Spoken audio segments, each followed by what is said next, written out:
Right. If not, I would look to Lynn and Barry and Bob to slap me around a little if I get anything wrong. Welcome everybody, September 2022 FMDiSC meeting. We've got a lot of buzz in the worldscape right now. So today we are going to have a pretty inviting meeting with a couple of ladies from Claris. We got Gianine, Campbell, and Rosemary, Tietge. And then we'll do a brief break, and then we're going to kind of have a sit-down chat with Richard Carlton and talk about any and all types of things in the world of Claris and FileMaker and Richard Carlton Consulting and others.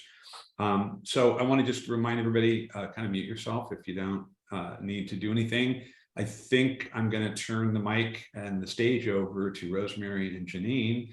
And I expect from their invitation that this is going to be pretty engaging and a lot of back and forth with our crew here. So I'm looking forward to that. Okay, ladies, all you. Hi. So thanks, Dave and everyone for having us and for continuing to engage in an ongoing dialogue. We really kind of set that theme, I think, at the start of yesterday, and I would love to really use this opportunity and the time we have together today to listen to all of you and gather your, immediate reactions, and as you continue to ponder what was shared, your ongoing reactions. And Rosemary and I are committed to capturing what you share with us. Certainly having your permission to share it back with our Claris counterparts and leaders, because we really, really need and want to hear if what we're sharing and where we're going is resonating, and where maybe it's not. So really, this is an opportunity for us to almost be a fly on the wall in your room and listen to you talk to each other about what you heard. And certainly if you have questions specifically for us and we know the answers, we will answer them. If we can't, we'll tell you, or we don't know the answers, we'll go back and try to find you answers. But that's really my goal for this time with you today, is to hear from all of you, the good, the bad, everything in between, and capture it so that we can continue listening and iterating our approaches in the future based on the feedback we're getting from all of you. Rosemary, anything else to add? I think we come prepared with our flak jackets. So as you all know, I am experienced in this, and Gianine is rapidly learning. Oh yes. Oh yes. I think that I've been out enough now to know, and I don't expect, or I shouldn't say I don't expect, I don't want any of you to feel at all censored. Just tell it to us straight. We want to hear everything. And it's not to anticipate that I'm anticipating it to be painful, but again, open and honest is really where we are here, and what we can do to be better about being open and honest with each other. So I want to just comment that the last FileMaker developer conference in Orlando, they had a presentation about some technical underpinnings and shift in the company, and I think there was a lot of rumble. And the next day, Rosemary was the fire extinguisher who stood up on stage with a panel of people and kind of helped field those types of questions. So I think that's again, I'm not expecting any sort of pitchforks and torches coming at you right now, but I think that you guys have done good jobs in those venues before. Yeah, thank you. And yes, Rosemary definitely put herself front and center in person, and I hope someday we will do that again. So but for now, this is our forum. So one thing I would suggest, Gianine, just in case, I would imagine that many of the people here experience the early webinar yesterday with Brad, largely talking about sort of business processes and how this platform kind of lays into that. You were the moderator of that. Can you maybe just kind of give a broader synopsis of what you guys covered, what you showed, and and what you guys are trying to express? Yeah, sure. I was the moderator of that discussion, and it was really an effort to take a slightly different approach to sharing not only the Claris mission from and direction from a product perspective, but the context behind, why we're taking that direction to advance in service and support of, giving our clients and customers better visibility into their business so that they can run operations, and how the platform is a tool to support that. And also, creating a different way of engaging with our customers, and sort of shifting that relationship of,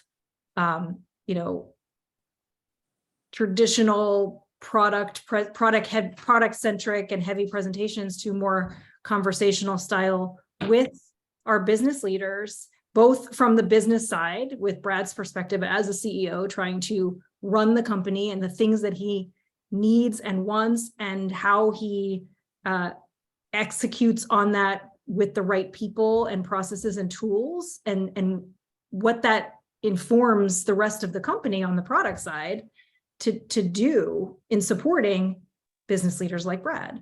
So it was a very different approach. And I'm curious to see, what everyone thought of that approach, because like I said, it's new and something we haven't done before.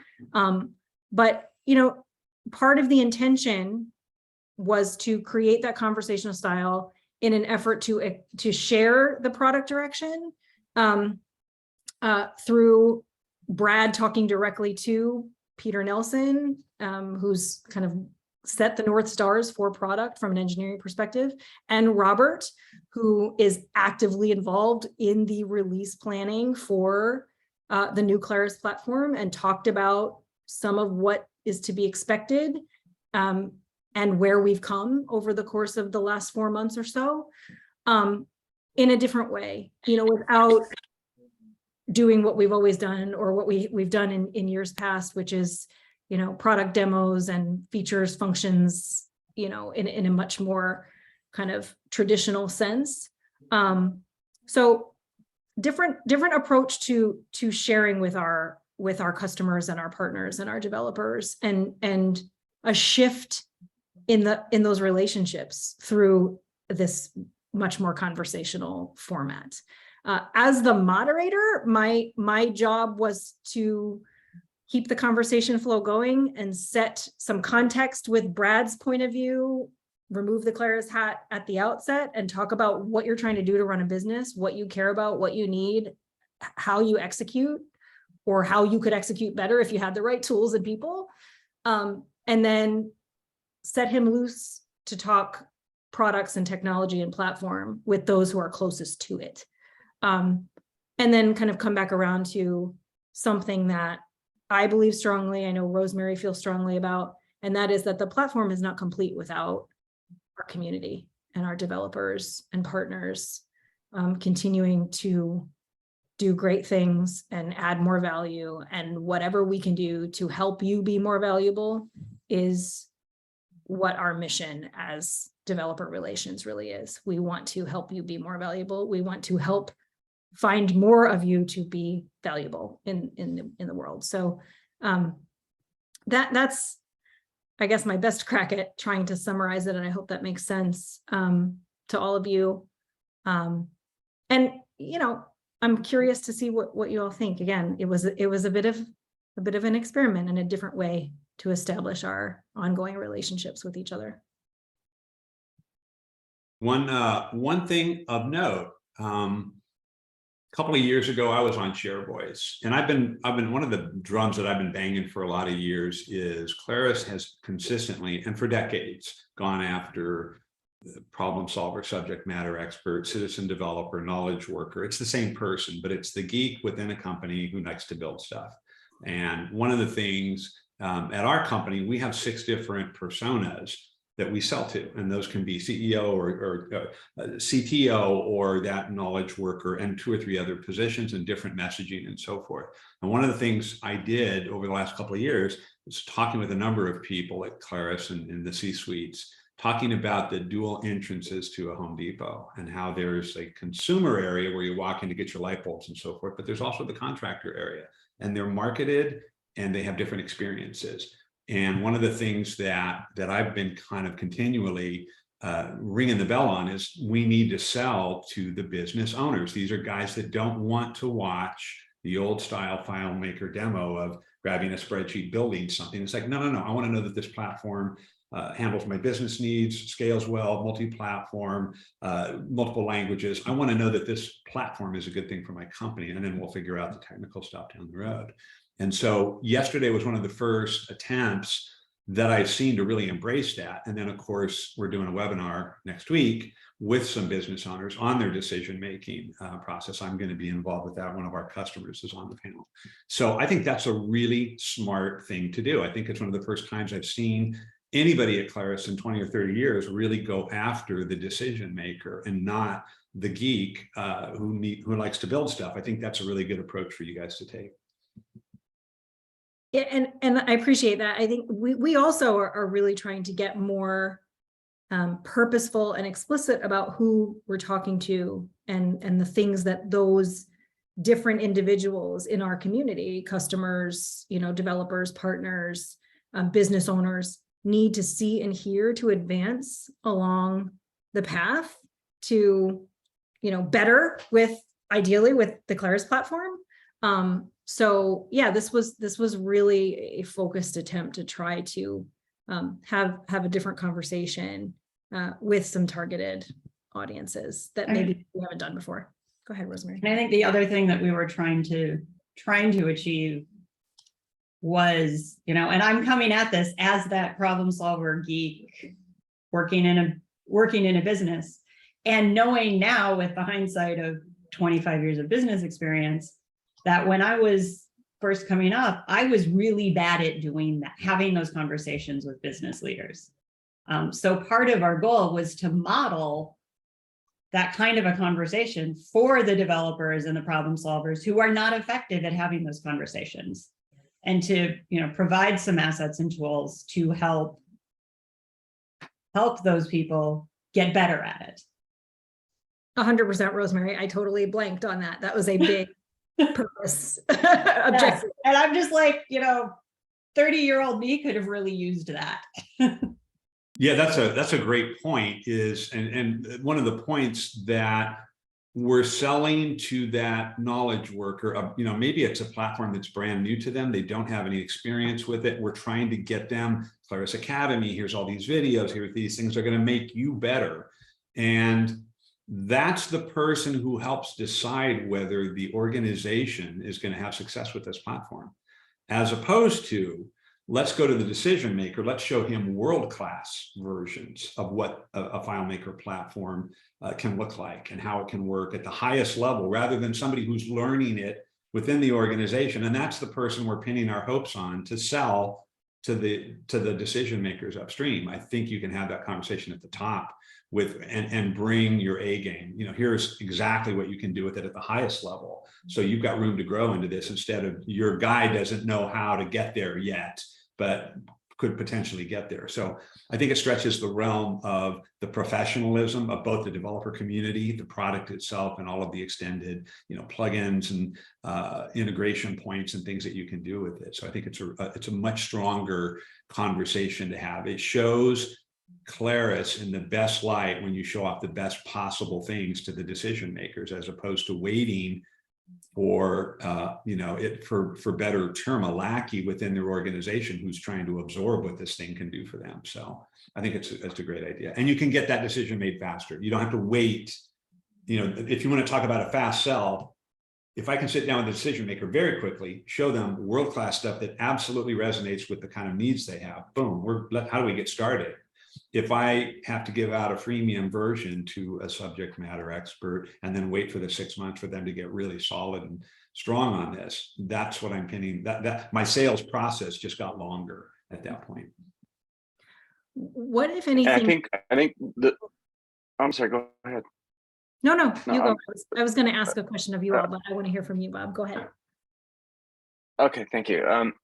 one of the things that I've really become aware of, especially with the way I've been selling over the last few years, where I have been directly approaching the decision makers, is that FileMaker has become, and the whole Claris suite of products, I should say, has become this sort of equalizer for smaller but growing businesses who, they're not going to hire Oracle, they're not going to hire, somebody to build them a gigantic system that costs millions of dollars, because they can't afford to do that. But they do want to compete in that space. They do want to be able to provide, all the things that go with having better software in their company. They can improve their profit margins. They can provide better customer service. They can make their people more efficient. And we're in that space. That's the space we play in. We're talking companies that maybe have, somewhere between 20 and 50 employees, maybe up to 100 employees, and are desperately in need of something besides what they've been using, which is usually Excel spreadsheets and stuff. And we provide that. And there's not many platforms where you've got this synergy of experienced developers, a really strong suite of products that can solve a lot of problems in a lot of different ways across multiple different platforms like mobile and web and so forth. And so we're really in a great position to do that for them. And that's so approaching those people like you were talking about, approaching the CEO who's sitting there with a whole host of problems that he wants to solve, is, to me, it's perfect. It's exactly what I've been trying to do for years anyway. And with mixed results sometimes, because sometimes they're like, well, what is this software again?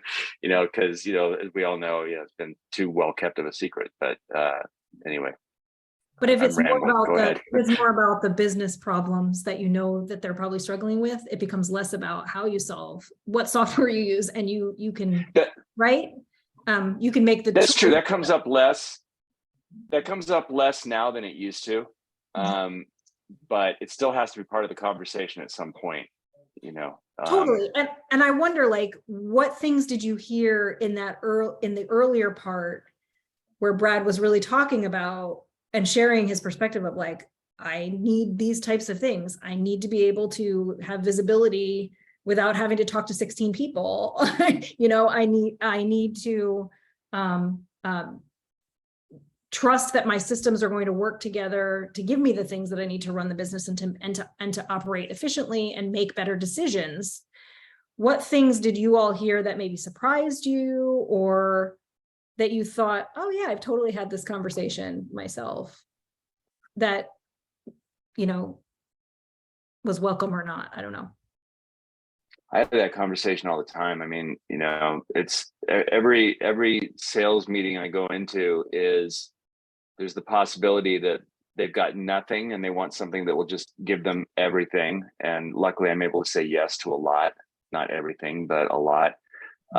Or they've got some things that they really like, some systems that they really like, and they want integration to happen with those systems, and then it's either an open question that we can answer later. Usually there's an API that we can connect to and it'll be fine. But a lot of times it's just yes, we can connect with just about anything. We can make just about anything work. We can find some synergy there. We can eliminate the double keying and the file imports and exports and all that manual stuff that you might be doing now.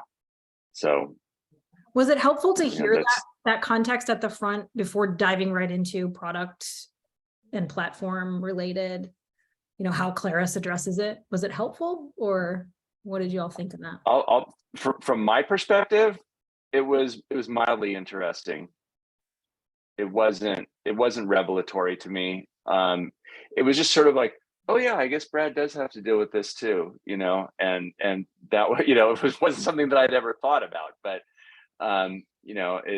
it was interesting from that perspective, but I didn't hear him say anything that I don't hear all the time from prospective customers. Okay, that's fair. Maybe validating to a certain degree though, so that's helpful, I guess. Yeah, I think it could have been a bit more, I felt like there was a bit of dilution. It wasn't as sort of on point punchy. I think it could have been like really driven with some bullet points, i.e., we're going to talk about this. We're going to use this specific need at Claris and show you how this particular thing is one of the things we want to do. And we can do that now because we are no longer held back with this restriction or this limitation or whatever. I think it could have been a bit punchier in that respect.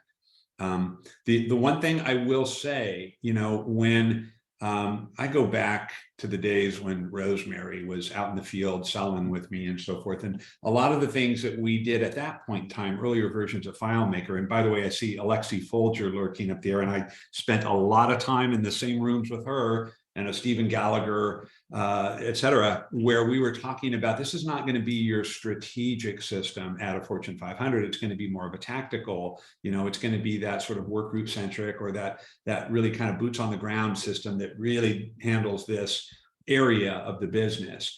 To Bob's point, I highly concur. I think FileMaker used to be widely used in work groups within corporate, and I think it still does at times. I think it has really found a renewed life in sort of an ERP system for the size of businesses Bob alluded to. I think those 10 to, you know, even 500 users, I think you can sit there and go, this is going to be the DNA system of our operation. But the other thing I want to tell you guys that you did really well yesterday, and it's the first time I've heard you really pinpoint this, and it lays against what Bob's talking about.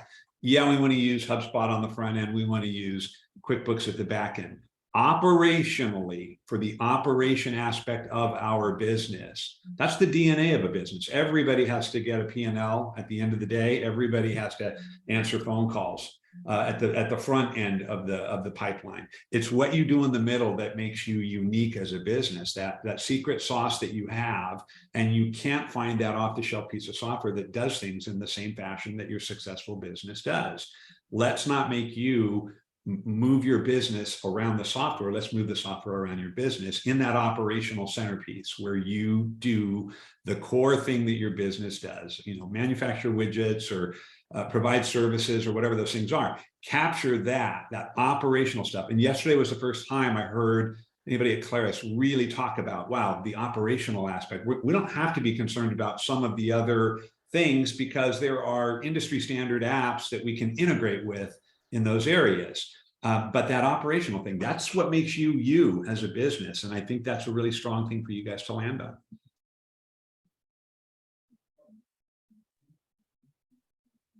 I totally agree with that. And I was also looking at the website, and you guys have picked up on the messaging that Claris /FileMaker is for when there's not an app for that. And I think that's so crucial, that there's so many places that just have something odd about them where they can't use an off-the-shelf piece of software, they can't use it easily, and there's going to be some customization. And to me, that is the central message that Claris should be carrying out there. It's like, if you can't find it off the shelf, then you need this. And I think that's key. But I would totally echo what David was saying. It felt a little diffuse, a little rambling to me. I thought maybe it could have been war gamed a little bit ahead of time to make sure I'm going to hit these 4 points, boom, boom, boom, and then move on. I mean, it felt like a real meeting to me, and real meetings are often boring. So, you know, no offense to Brad, but, and you guys made a design choice in how you're going to put this presentation together, and you achieved that. But I think it could have been, you know, I used to be in Toastmasters, and we would run these speeches like 10 times, and you'd like start off sort of fumbling through it, and then you'd get bored with it, and then you'd start to really have laser-like focus on all the points you wanted to make and completely trim out all the cruft. And I just think that could have benefited from some additional run-throughs, and then a little post-mortem after each one saying, okay, where did it start to feel boring, or where did we start to feel like we weren't hewing to our main themes that we wanted to touch on, stuff like that. So it could have been a little tighter. It felt like a very realistic meeting to me, which, you know, is good and bad. So it felt authentic, but it also felt a little rambling. No, that's fair. And I'll happily admit to you all that I would have welcomed a few more run-throughs. So I appreciate hearing that. yeah, I am a performer by nature, and so there you can never practice or rehearse too much. And There's one other thing I want to say, and that is that for years, it felt like, from version to version, change has been very incremental, and that we sort of feel like we don't feel like we're making much headway, and maybe we're losing here and there. And yesterday with not the first meeting, but in the second meeting, I mean, studio is so dramatic, and sure, there's a ton yet to deliver on there. But the promise of that really feels like an inflection point to me, that Claris is now on the upswing in terms of starting to capture new areas that it wasn't in before. I mean, Srini made a lot of cloud first, et cetera, and it sort of landed like platitudes and buzzwords and stuff like that, because there wasn't a lot of meat on that bone. But now there's like very tangible, here's where we are. This is a completely cloud thing. It's a totally different paradigm from what you all are used to. And it's compelling and powerful. And while it may not have everything in there that is going to put it over the top yet, it's certainly trending that way, and it's trending that way very rapidly. So to me, it's hugely encouraging, this moment in time you guys, have released. I think Peter was originally setting expectations for studio to be released like late fall, late October, or late November. So the fact that this is, sooner rather than later is a refreshing change, frankly. And so I just want to say there's something in the air that feels different now, and I think it's a really positive sign. that's really encouraging to hear, Chris, articulated by you, and I know others share that philosophy. But I have a follow-up question for you and for anyone. What scares you about the something different in the air? If anything. I think it's great. I think it's great. Nothing? I'm No, ready to they're- go. I have scary stuff. I have scary stuff. Okay. It's encouraging to hear all this slight shift in approach to the decision makers at businesses going forward. That's great. But right now, today, you're presenting to developers. Many of us have customers who have been with FileMaker for years, decades, some of them. And when we hear things like going to the cloud, or we're going to have this whole new platform thing, what we want to know is, how do we carry our existing customers forward if the things that are being introduced are partially implemented, not going to cover all of the clever things we've done in Workaround Pro to get where we are to run these people's businesses. If we can't say to them, well, this upgrade to the new platform is going to do X, Y, and Z for you, except it's not going to do this, it's not going to do that. We need the reassurance that everything that exists today is going to carry forward. That's the scary part for me. How do we get there from here? I was Yeah, that's a good one, because one of the things that we're like, one of the big dividing points for us on future projects in deciding whether are we going to stay in the FileMaker platform or are we going to go with the Claris platform is some pretty big changes to the security model, right? We use Active Directory on every project, and we're very familiar with it. We're comfortable with it. We understand how it works. We're not opposed to change at all, but we just don't know if we'll be able to get the same kind of results using the Claris ID. Maybe we can. There's not a lot of information out yet about some of these technical issues, so we want to start playing with it and kicking the tires and see what happens, and we'll keep an open mind. But it seems to me like that's going to be one of the dividing lines. Like if Active Directory becomes a possibility sooner rather than later, that makes that decision a lot easier. Because otherwise it might mean some fundamental architecture changes, depending on what we find out. Like I said, there's a lot we don't know. And you all need both guidance on the migration, but also like access so you can tinker, right? Question for Bob Absolutely. on that. Bob, absolutely. would you be happy with regular or more general OAuth identity provider approach if you didn't have the ability to use Active Directory. Yeah, I mean, I think OAuth basically works more or less on the same principles. It's different technology, but right, we can basically do the same things with it as we could do with Active Directory, Open Directory. So yeah, I mean, I think so, to answer your question. I don't know if other people here agree with me or not. Okay, that's a very important distinction. So I'm glad to hear you say that. Sure.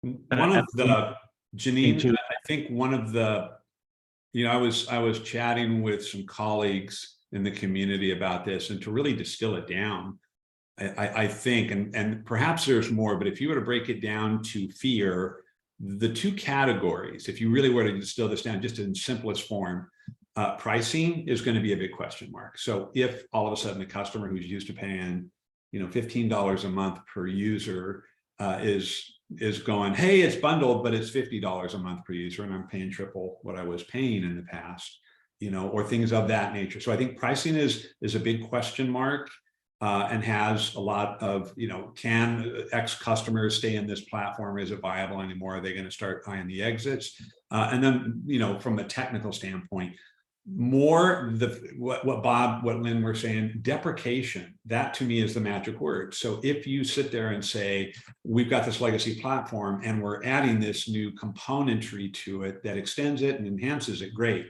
If you say, and we're losing this and we're losing this and we're losing that, that's when people get nervous. So, it's, you're doing weight transfer, you're walking across the stream, you've got these stepping stones, you want to put your foot on that other stone and know that it's solid before you lift your foot up off the one behind it. You want to know that you're on solid ground and you've got good footing with that new platform. And so the assurance that we're not losing features, that we're supporting legacy systems, that there's not one critical thing, whether it's a plugin that does something crazy, or like Bob was saying, authentication or security or whatever, making sure that we don't lose too much. And of course, you guys as a company have to build a new platform, and building some of those features are incredibly difficult to bring along at times. But that's where you're going to find the nervousness, I think, is how much is it going to cost to our customers? Are we going to have a very difficult conversation? And number two, and more importantly, is it going to support us with the current functionality that we have? And I think along those lines, the messaging, I just have to say it, the messaging about the transition between the platforms has been incredibly confusing. Like FileMaker Pro and Claris Pro and 19 and 20 and what you can do and what you can't do. It's been like, I think my head has been spinning trying to figure out. I've had numerous long conversations with groups of colleagues like, wait, are we going to be able to do this? Does that work? Does this work? What does it mean? And it's like trying to read tea leaves.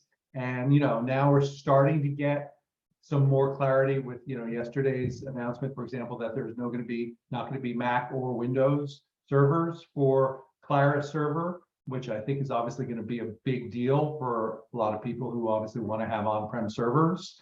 The file format change, we're starting to get more of, I guess, what I would call the bad news. But up to this point, it's been, and I understand you guys are still sorting things out, but some overall directional messaging would have been, I think, very valuable much earlier in the process. Just because like I said, I still don't know really what the difference is between, or the distinctions between the platforms and what's going to be possible. And I think that's probably true throughout the developer community. Yeah, to Jonathan's point, we had a board meeting of FMDiSC. We have 5 people, Barry, myself, Bob, Lynn, and Jonathan. And we were postulating, a couple of weeks ago, I think it does this, but not that, and this and that, and so forth. And here we are as the tip of the spear of the cheerleaders and the evangelists to our business customers, and still having a lot of open questions, I think, in that respect. So that speaks. I want to just second what Jonathan said in that respect. I think one of the things that a lot of us are wrestling with here is how do we make a gradual transition to this? Because right now there seems to be, and this is just my sort of technical perception and just sort of my guess, but it seems like Claris Studio can interact with FileMaker Pro, but FileMaker Pro can't interact with Claris Studio, and that there might be an arbitrary governing pin put in there, that there might be an arbitrary decision not to let that happen, as opposed to these worlds are just so different, we can't possibly even connect them and not blow everything up.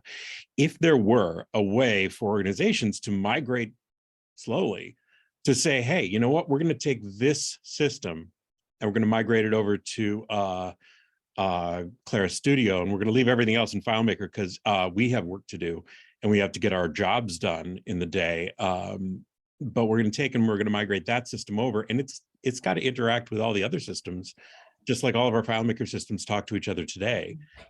If companies were able to do that and move something over to Claris Studio, and then move another something, and then move another something, instead of having to say all in or all out, I think that would be a big help, because I think it's a big hurdle right now.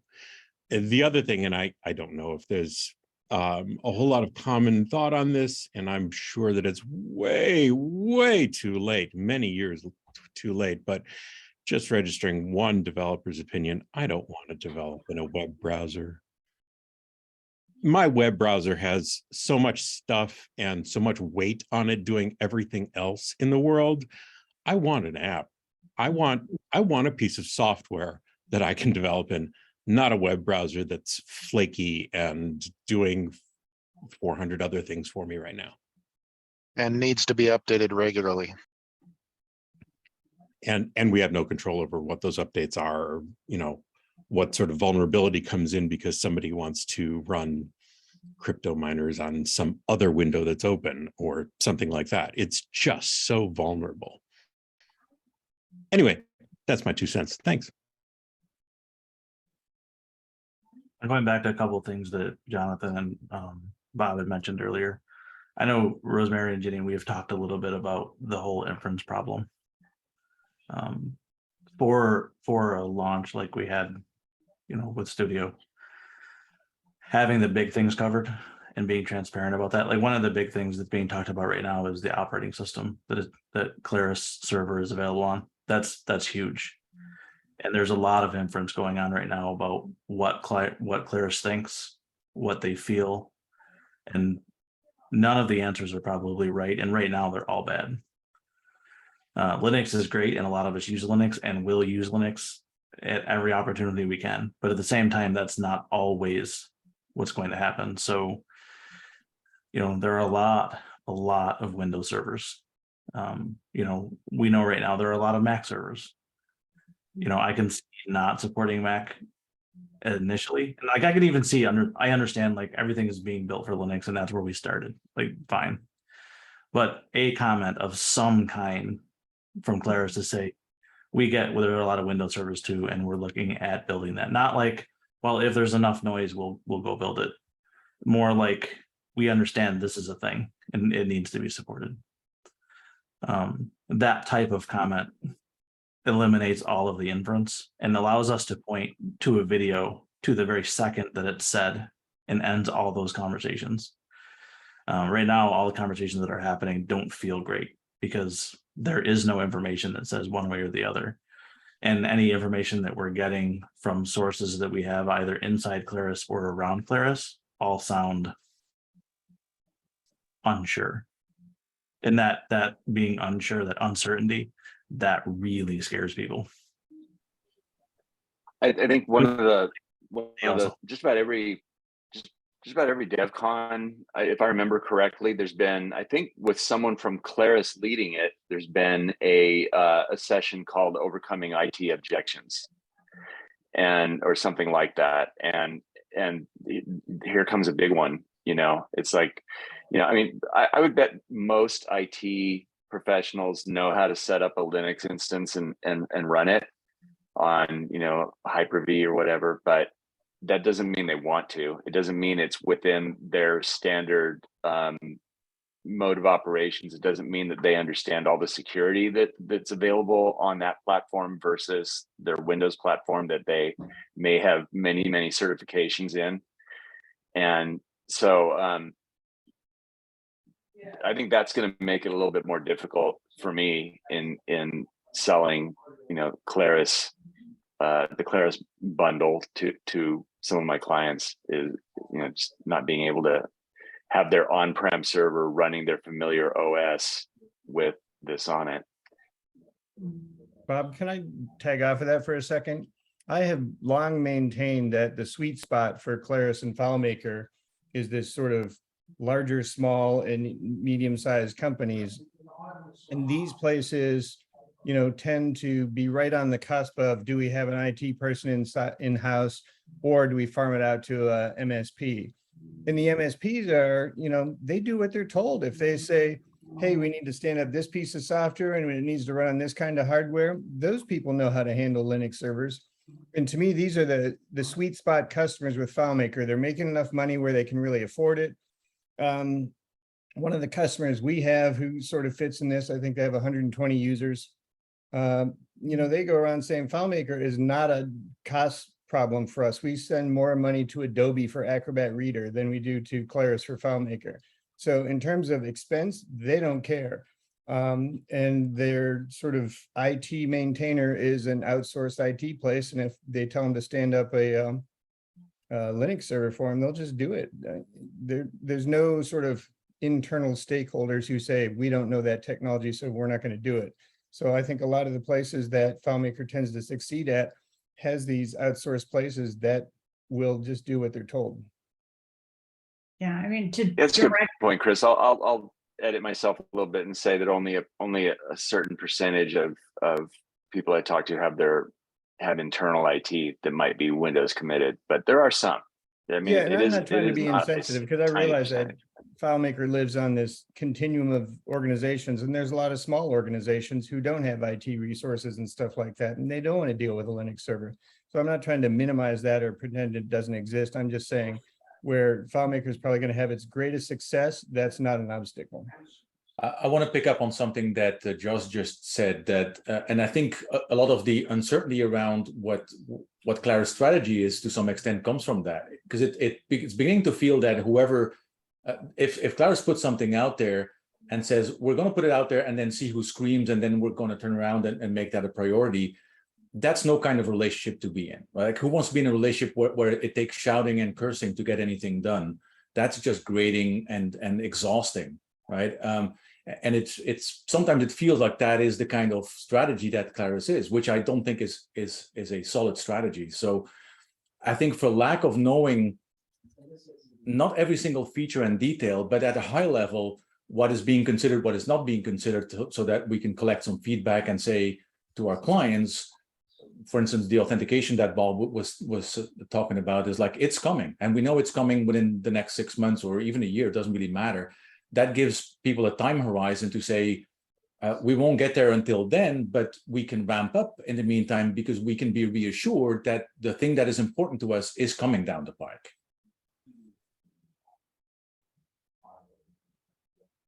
I think that what Wim just said, there are times, when we run projects at ACD, there are times that we're doing pure Scrum, Agile, by the book, blah, blah, blah. Other times we do pure waterfall, and other times we have these hybrid models.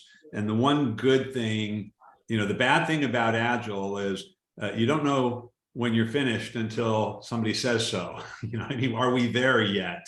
Your kind of lather, rinse, repeat model. So to what Wim is saying, I think there's a certain point in time where you put these kind of points on the map out there, and you say, we're getting there, and we're going to get there by various methods. We're going to learn as we go, but this is the goal. I think during the webinar yesterday, one example of that, Brad, in January, we're going to have a project management tool for you.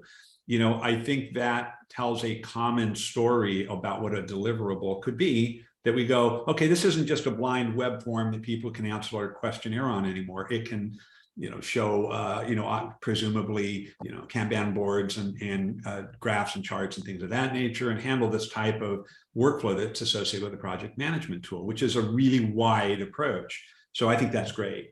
But yeah, to the point, I think, to speak to Bob and a little bit to Wim and a little bit to Lynn, I think one thing that would be extraordinarily valuable is to sit there and go, hey, we're going to do a webinar. We're going to grab this robust system that was built by Richard Carlton Consulting or whatever. We're going to convert it over to the Claris platform. We're going to extend it with this. First and foremost, all the core users have identical functionality, and we've been able to extend some web stuff via Studio or enhance with Claris Connect, et cetera, et cetera. So I think starting from that position, when you're talking about your legacy developers, we are all extremely possessive about the customer systems we've built and how we support them and keep them going.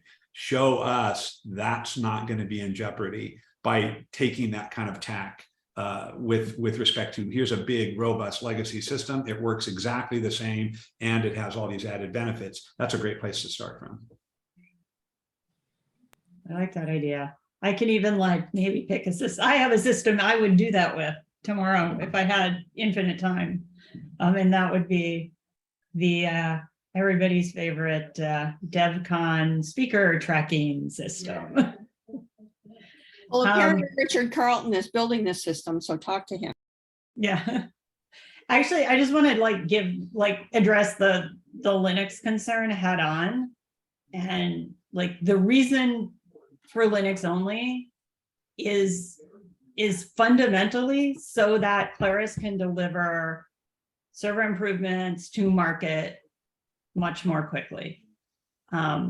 It's about limiting the platforms and testing required for all the operating systems. So Yeah, I think we get the idea of that. We understand it and we value that. But at the same time, there are just so many Windows servers. Yep. And I mean, I know I've personally talked to hundreds of companies in the last 10 years that until their IT guy dies, they're on Windows, period. You know, we're not exactly in that because we have our own data center in our office. But at the same time, you know, we have a director of technology who is very Windows focused. So to get him to move off of that, and all of our stuff goes through Active Directory also. So there has to be a connection. And one of the limitations that we had is that currently our Active Directory server is sitting on a Windows 2012 server. It lacks what it needs to connect with ADFS. So that's the limitation. Like we couldn't even move to 19 and use Linux because of that limitation. Now we fixed that limitation. We're in the process of replacing a lot of hardware, but that was a $150,000 project. You know, that wasn't small.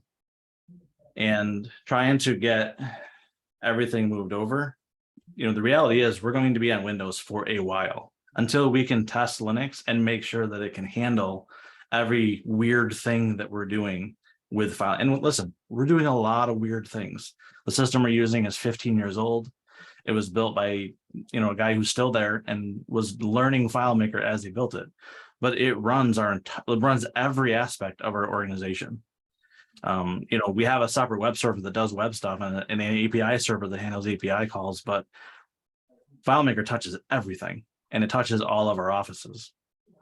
So there's not an easy switch to say, all right, we can actually use Claris Studio and Claris Pro and Claris Server because we can't right now.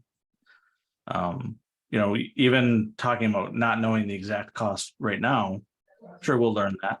We have some idea of what it is, but at the same time, we don't know for sure. We just signed a 5-year contract, so we may not be having this conversation for 5 years if Claris doesn't have a way to work that out. And right now, from what we know, Claris doesn't have a way to handle that licensing. So the next step is we're going to be on Windows for a while. And that's it. So until that changes, we could never take advantage of it. And we're one of those companies that the money doesn't really matter that much. We spend so little on FileMaker compared to everything else. It wouldn't be a hard ask for us to say, hey, we want to spend 25% more and get this other really cool stuff that we can do. But we just can't do it because it's Linux only. And that's where we're stuck right now. The point to pivot on Josh's statement, you know, the largest amount of FileMaker, I think the FileMaker clientele are largely 80% or probably 20 seats or less. That's a relatively small organization that generally puts an organization potentially without that professional IT service, the mom and pop marketing company, the small little manufacturing company, whatever. So in and of itself, you might want to ask yourself, given the notwithstanding, we want to expand into the enterprise and get back into corporate stronger and so forth and larger deployments, those deployments inherently are going to have bigger IT, bigger comfort with a Linux operating system. But who you guys sell to right now, who's buying your product right now is largely small organizations who generally are going to be more comfortable on a Mac or Windows server. So in and of itself, you've got maybe some education or some demystifying or some things that you might want to do, because most of the people that buy FileMaker right now are not likely to be running Linux internally, I would venture. I also want to call on Tony White, who's patiently had his hand up. Tony? Thank you. And it's a perfect lead in, because Dave, what you were saying about education was one of the things that I wanted to say is obviously, Linux, sure, great. That's a decision. That's a done deal. What I think you can do to reduce the friction on the Linux initiative and also generalize it out is whatever you guys do, and we love you, document it a little bit. It's only going to help you. I mean, you're killing me here with the number of things that you ship. And I'm running through them. I'm doing infographics. I can't even keep up. I'd love to see more of that from you guys. It's only going to help you sell more stuff. Thank you, Richard, for clapping there. By the way, I look identical to the picture. The couple other quick notes here. I'll go quick as I can. In terms of the presentation yesterday, I enjoyed it. What I would have liked to seen mixed in there would be demo some great UIs, screens, reports, and dashboards. I heard about dashboards. Show me a dashboard. Show me a picture. You can even redact the data. That's okay with me. Just show me some pretty pictures on the screen. Dashboards sell to the C-suite, and then show me some great code. Developer group, you say, what do you want to do? We want to look at code every now and then. That's not all we want to do, but show me some code that maybe even that you guys wrote. Redact whatever the heck you want to redact, but show us some great code, and then have a little conversation about it. And then finally, in terms of fear, I'd mix in the word evolution with revolution. Not everyone's all excited about a revolution in the platform when you have a big investment in what you got. I think, there's a demographic that would be more excited with an evolution. And some people are going to want a revolution, think everything is going to be, that's a terrific idea. And that's it. I might have left something off, but thanks for hosting. Thanks for showing up. Having fun.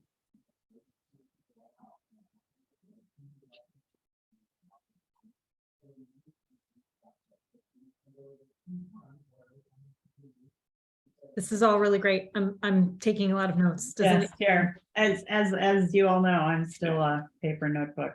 She's very analog, Rosemary. Come on.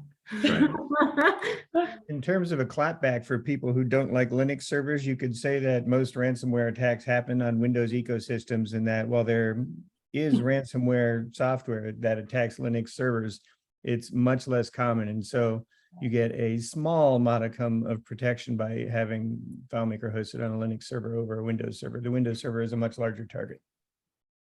Bev wants you to do another ransomware session. I don't know if you saw that in the chat, but waiting for it. Chris? Yeah, and I'll say just to, we've done a lot of research on that too, because I know, Chris, you talked a lot about those risk points, but at the same time, part of it comes down to, like, we have a fairly small team. So until we have the time to make a change, it's not going to change. Like it's still sitting on Windows Server 2012 for crying out loud. So the reality is for Active Directory, it's still a big thing. And, I get at times Apple likes to cut things off and just say, well, the only way we can move forward is to, cut the string. Like, we get it. But at the same time, you're not cutting the Active Directory string for a long time. Like, it's not going anywhere. And while there's things like Azure AD and that, our stuff doesn't go outside of our network, period. So it has to be something that can be handled on-prem, because that's the only way we're going to do it, because we're just not sending those authentication requests outside of the network.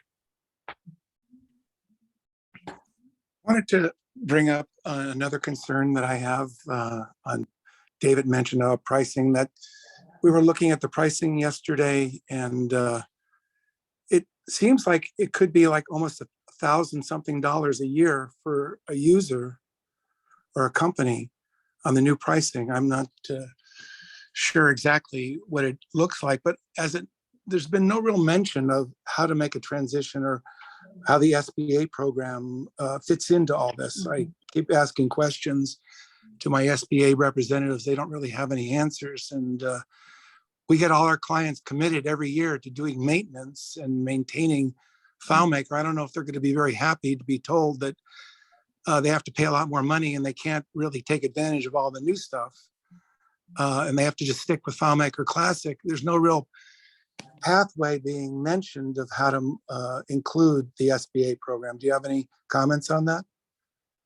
I know that we are discussing it extensively internally and making decisions. So that's all I can tell you for now, unless Gianine, you know more than I do. Yeah, no, it's definitely a topic that has come up and continues to come up. I don't have specific answers, but we have not forgotten that there needs to be an answer to address how our SBA partners, migrate, I suppose. So, we'll take it back again and mention that it is still a point of confusion and concern, and that, we need to take that as informative in our discussions to get to some communication back to you on it. And that's one thing that I want to summarize that I'm hearing, and that is, please fill in the gaps. And here are some of the gaps. And if you can comment for us so that we don't have to make up or speculate or infer, that would be really helpful. Even if what you tell us might change, could you tell us a little more about this was maybe step one and now it's 1.0 on the Claris platform with Studio and Server, but could you tell us a little bit more about 1.5 and then step 2 and then 2.5? Is there anything more you can tell us, even if you caveat and disclaim it by saying this might change? Could you give us a little more? That's what I'm hearing. Give us a little more so we don't have to speculate and wonder and feel that uncertainty, because you've only told us so much. Am I summarizing generally, and that includes what you just brought up with SBA, but am I summarizing generally that concern? I think so. Okay. Yeah, it sounds, and also since there are known issues, please report those at the beginning. Yeah. Like, stop hiding, because we spend so much time trying to figure out why is this a thing, just to be told by Claire's support that this is a known issue. Like, it would have saved 5-10 hours of trying to figure out why something won't work. Yeah. So that's a piece to the migration process that's important. Yep. And since we just touched on pricing a little bit, did I miss something? Is there any developer pricing for Claris Studio at this point? There is not that No. I'm specifically aware of. No. So yeah, and I think there were some questions about that in Discord, and if this is how FDX might change, right? Or the FileMaker developer subscription, and it's not changed at this time. There's no changes to it, but it is actively, we're talking about what the future of that developer option might look like. But to answer your question directly, Bob, no, there's no developer pricing right now for kind of related to that. I mean, I've been watching a lot of other platforms that look on the surface like they might be competitors to Claris Studio, and a lot of them have that sort of free forever, so long as you only share with 3 users, or free forever so long as you whatever small thing. Free forever, come in, sign up, free. And I haven't seen that with Studio yet, or I haven't seen an announcement or a plan on that. Is there one? Yes. Well, and yes. Yes. Peter announced in April that is part of the roadmap. So yes, that is coming, but when is still a little bit up in the air. But yeah, it is. I mean, I guess I have two concerns right now for. I'm sorry, real quick. Just for what it's worth on that, if anyone else is like me in this regard, if I don't have a pressing business need to hop into Studio yet, and I have to pay X number of dollars to do it, it's really easy to say more than $0 and not a pressing need today, and I'm not going to do it. Whereas if there's a freemium, I'm just going to go and set up the account, and when I have some free time, I'm going to go and monkey with it, and then I'm going to get up to speed. So if there's a thought of like, we're going to do some other stuff first, and then we're going to roll out this freemium thing, there might be a case to be made for doing that in the other order. Right. Yeah. Very, very, very noted point. Thank you. Thank you. Yes. And like, I will add that, like, we understand that one of the biggest barriers to adoption at this point is that our best advocates cannot play with the platform. Yeah, I mean, if you take Exactly. one of the overarching things I think Gianine just synthesized pretty well, a lot of, the fear-based aspect of what you guys are hearing. The one thing that I would say to you is you're talking with the best and brightest, the people that know your existing product line as well as anybody right now. We've got a lot of questions, and it's the product is already shipping now, and we have questions on efficacy and where it fits and how we target our customers for it, and what do we give up if we go that direction and so forth. That's not a good place for the community to be if we don't have a very clear understanding of at least what's available today and what are the pros and cons of starting with it, not just the Claris message of, yes, it's great, you should buy it now, but can we use this right now for X, Y, and Z? That right there. I think you're going to see cautious optimism with a capital C on cautious by everybody here. And I think you're going to see reluctancy in terms of jumping feet first into it until we get a little bit more comfort. So fundamentally, you're sitting here in one of the biggest developer groups in the world, and we're going, we don't understand everything yet, and we're partners of yours. That needs to get better. Clearly, that needs to get better, because we need to be able to echo and then amplify what you guys are saying to our customers and out in the street. Can't do it if we don't understand it. 100%. Yep. Yep. Hear you loud and clear. Do we have, we're kind of up at the hour mark. I mean, I want to ask Gianine and Rosemary, any other specific areas, angling your questions towards us, any areas you'd like additional insights into at this point, or not so much? I mean, I don't have anything specific. I mean, I will say that we don't have to wait for the next time that Rosemary and I come here for you to reach out and share. And I know many of you are not shy, so please don't be shy, just because I know, we have another agenda item and Richard has lots he wants to share with you as well. He should. Please don't hesitate. One of our key objectives is to hear from you and be your voice back to Claris. And so I'll leave it there and say, don't wait for the next time that you're all together. If one of you or all of you want to say something, like, we're here. Rosemary is listening, I am listening, and we will carry it back, and we will try to do the same. We will try not to wait to come back to you, and appreciate your patience, but let this not just be a moment in time that passes us. And I would add, if it's not something you want to email to my official Claris email, I lurk in FM Slug, so you can direct message me there. You can always pick up the phone. I will say Josh did that this week. And we also are aggregating and sharing things anonymously. So, like, if you don't want your name attached to some feedback, that's also, okay. Like, we can report back that these are the broad themes we're hearing. Here are some specific quotes, but we're not gonna attach names to it.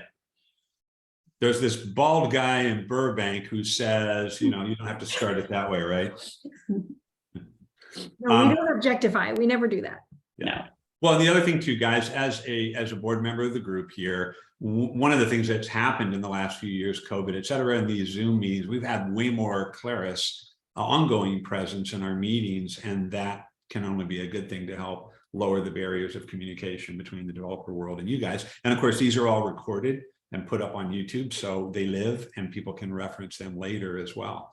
So from that standpoint, if you guys are feeling the need, Gianine, oh my gosh, we've got this other release, it's going to be late October, early November, whatever, we really need to chase down some additional feedback. You guys want a 15-minute session or something like that, you know, at any point along the way. It doesn't have to be a big formal thing. We can just raise your hand, knock on our door, and we'd be happy to get you some podium time. Thank you. Yeah, that's really good. And I think a viable option going forward to try to tackle making sure that you all feel read in. So Great. And we're getting your feedback, which is Yep. really important. Yeah. I want to Second Friday of every month. Yeah, I want to, on behalf of the board, the members, the community at large, I just want to say thank you guys for dedicating some time, very timely on the heels of these webinars. There's a lot of other stuff going on at Claris right now. So I would say to everybody here, keep your eyes peeled because it's a very rapidly changing environment. You want to stay fresh with it. I also just want to point out, if you haven't been inside the chat, there's some really great links in here. There's some really great reference points and so forth to look at. So we're going to tie this session off. Thanks very much to Rosemary, to Gianine, for their patience and for that massive note taking that Rosemary's been doing along with Gianine. Thank you for being here. We're going to take a 15-minute break. We'll go into the breakout rooms, and then we'll come back with announcements and then pivot into Mr. Richard Carlton.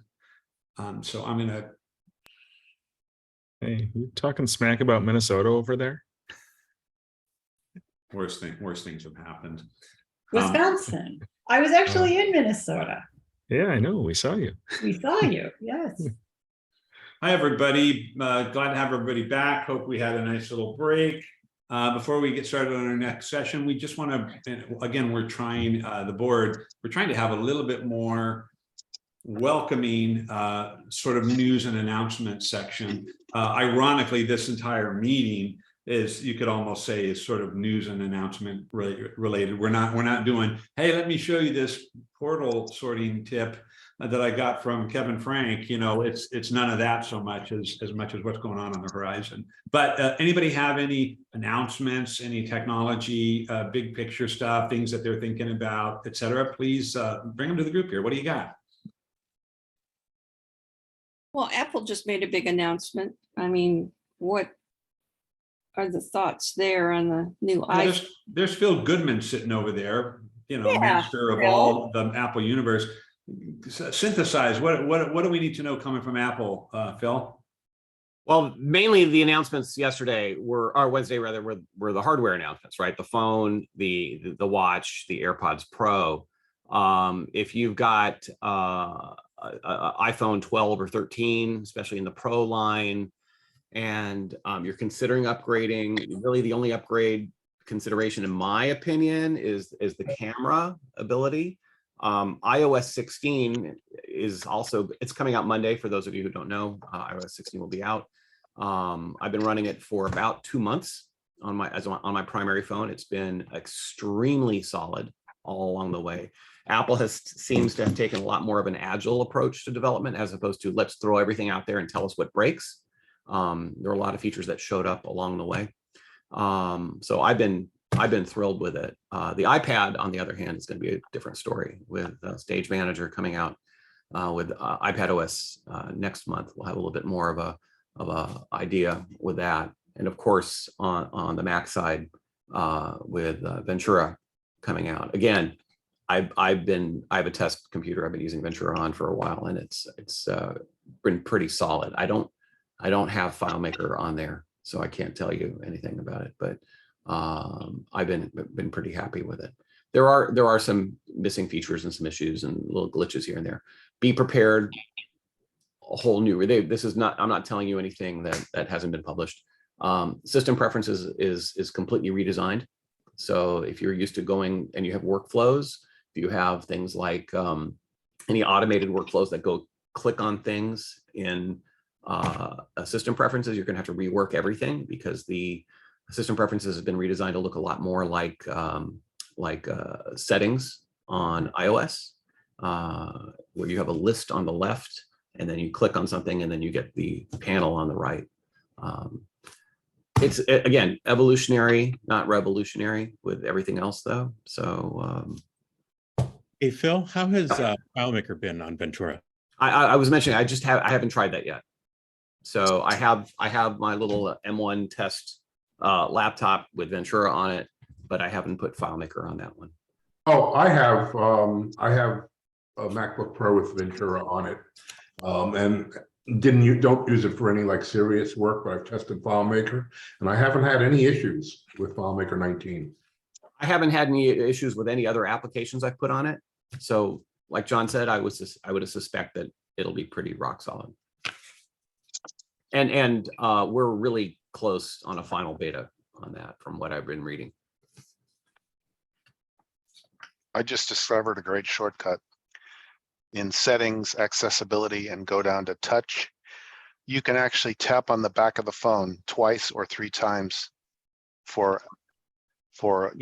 you can assign an action to it. And I thought, oh my God, this is wonderful.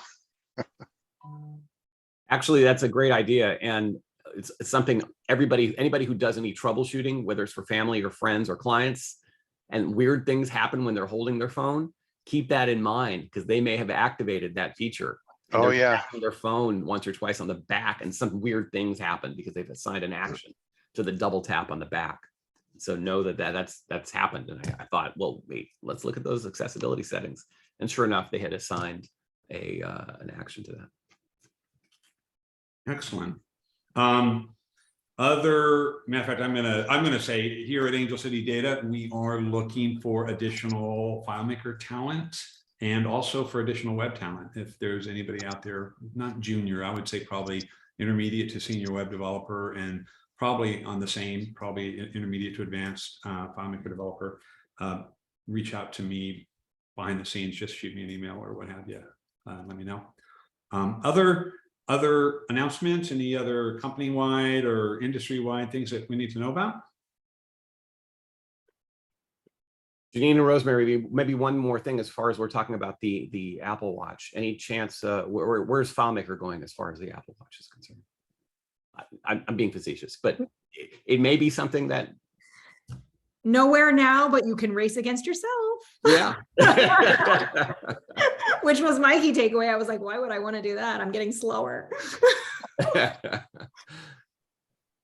All right, folks. I'm going to ask everybody to mute themselves. And we're moving on to the next segment, which is we're going to have a nice little presentation, kind of a chat, really more than anything else, with Mr. Richard Carlton of Richard Carlton Consulting. Rich is first and foremost a colleague, a friend of mine for many years. He is he's a Claris Platinum partner. He has a pretty vibrant company, probably well known for his starting point solution over the years. He is probably one of the louder voices in terms of, well, actually, he's one of the loudest voices I know. There's that. But secondly, he's just a huge megaphone with his involvement of videos, and not just training and how to use FileMaker, but also spreading the word about what's going on in the platform and keeping his ear to the street.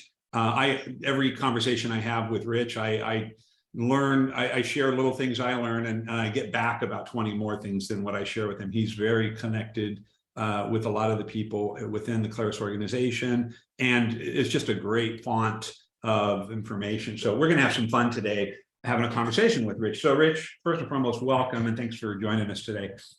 No problem. No problem. Tell me, one of the things I always like to start with, none of us were born FileMaker developers, maybe Wim or a few of the guys like that, but most of us started off life in a different world. What's your background? How did you get here? Yeah, so I was exposed to it like a lot of people, quite by accident. I was a freshman in college at an engineering degree, and someone said, "Hey, we need some help with something." And I said, "Well, I've been playing with HyperCard a little bit, kind of cool." And they said, "Well, this FileMaker Pro 1 thing, right?" And so I ended up building a solution for some family friends who made some clothing kind of stuff, and backpacks and whatnot. And I built a solution, and I got paid. I'm like, holy shit! Like a lot of us, like, hey, I can get paid to build something. This is great. So the challenge over the next couple of years after that was just deciding how much I would study and for my classes at the university and how much I would build solutions. And so I determined that when I would get D's on exams, that I was doing too much FileMaker work. I had to do more study work. Yeah, yeah. There's, if you can sort of use that measurement, wow, I haven't seen the sun in a few days, or my wife is starting to shout at me, or any of those things tells me I'm generally doing too much FileMaker, right? Yes. Yeah. Yes. So. The interesting thing, about your backup, you come from that HyperCard thing. I was a kid, my dad was one of the earliest, Commodore 64 and PET. He was like this really early adopter of computers. And I was like, get that crap away from me. I don't need that. And it never resonated with me, all the command line and stuff. And then at one point in time, I saw somebody with a HyperCard stack, and that is what set the hook in me. And I started building an application in HyperCard. And then a friend of mine said, FileMaker might be better for that. The rest is history. So it's really interesting. That GUI interface of HyperCard, I think, was one of the things that really kind of cemented, like, computers are kind of cool instead of having to do the blue lines and coding and all that sort of traditional stuff. Yeah, I wrote many lines of code in the Commodore 64 and then the 128, and then it was a Mac Plus, which was a totally different world, right? So right.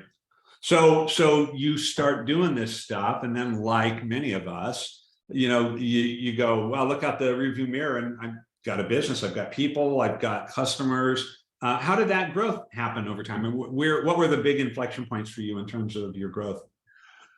Oh, it's interesting. We all come up with things that we've done correctly, things that we could have done better, things that we're just horrible at. Things in my mind that stick out. There was pretty good growth. Then there was the 9/11 thing, because a lot of us get busy doing vertical. Like, you're down in Hollywood. I know you've done a lot of Hollywood kind of big PR kind of stuff. That's not the world I lived in. I lived in the world where we were doing a lot of event planning, hotel, trade show kind of stuff. And on 9/11, I remember watching these towers go down. The next day, I was getting all these calls from all my customers canceling all my contracts. So we went from 26 people to 4 in less than 24 hours.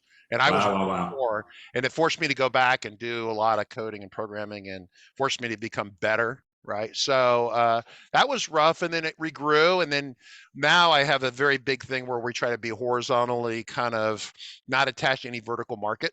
The only thing we're really kind of attached to is Claris, I guess. Outside of that, we're pretty horizontal. So, like, if the housing market blew up in 2008, it was like, right?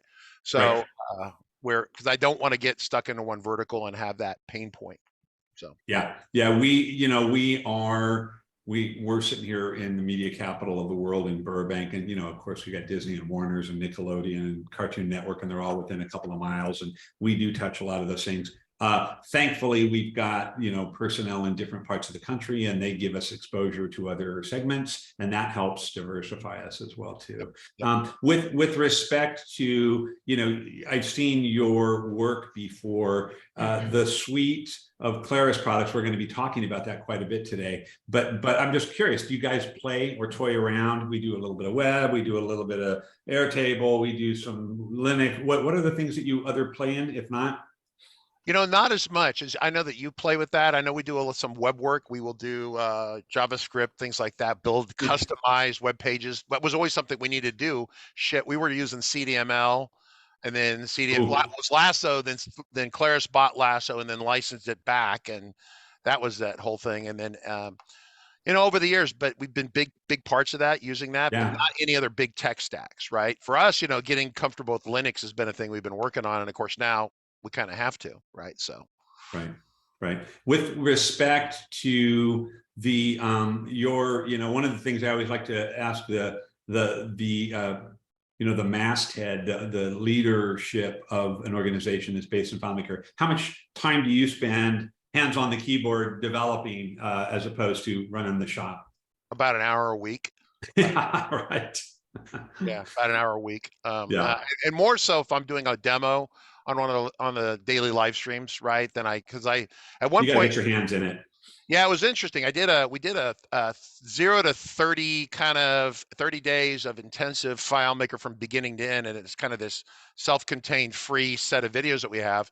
And I had to go back and make sure I could do all these things and articulate many-to-many relationships and all this sort of thing, because a lot of the people, a group like this, you got a lot of high flyers in here, but a lot of the people I talk to are the people who are like, hey, this relationship stuff doesn't make sense, and what's a foreign key?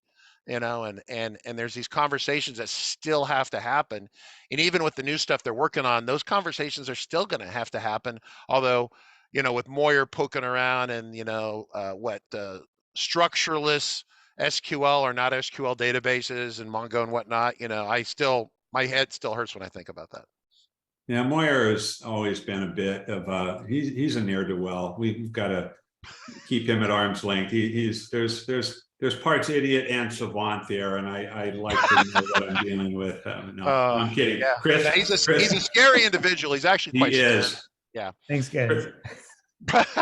Yeah. Well, the trick with what I do is always to surround yourself with people who are smarter than you are. I always go into meetings, even if I'm at Claris, and I say, every one of you should be smarter than I am, and if you're not, we're in deep shit. So I don't want to be. In fact, I tell them, I said, I want to be the dumbest person in the room, and that sets the baseline standard for what we should be doing. So yeah, I always when I bought houses, I've always gone, let's buy the cheapest house in the best neighborhood. Right? I want to be the guy in the room who's getting the benefit of being around all these others, and that's a great place to be. So you're doing, and one of the other things too. Anytime you do a presentation, spoken at a lot of conferences, done a lot of presentations here. You got to know your stuff if you're going to share it well. But to your point, technology learning is a unique thing. But when you start talking about many-to-many and so forth, that's not technology. That's relational modeling. And you, as a developer, you got to understand that stuff and how it works philosophically before you can invoke the tool to actually connect those things up to do what needs to happen. That's a hard thing for a lot of those beginners and intermediate level people. It's hard because a couple of things. People, you get good at something, and then you're gonna be the teacher in that something. And the level you have to know to be a teacher, and then the level they have to know to be a good teacher. Because sometimes I'll present on something, like, man, that sucked. I need to come up with a better way of presenting this material. And so you have to really, really, really, really know it. Like the hardest training I do about every 18, 24 months is we do a deep dive under the hood on certification. That's like me donating body parts, right? It's just hard. It's because it's not an area I play in as much.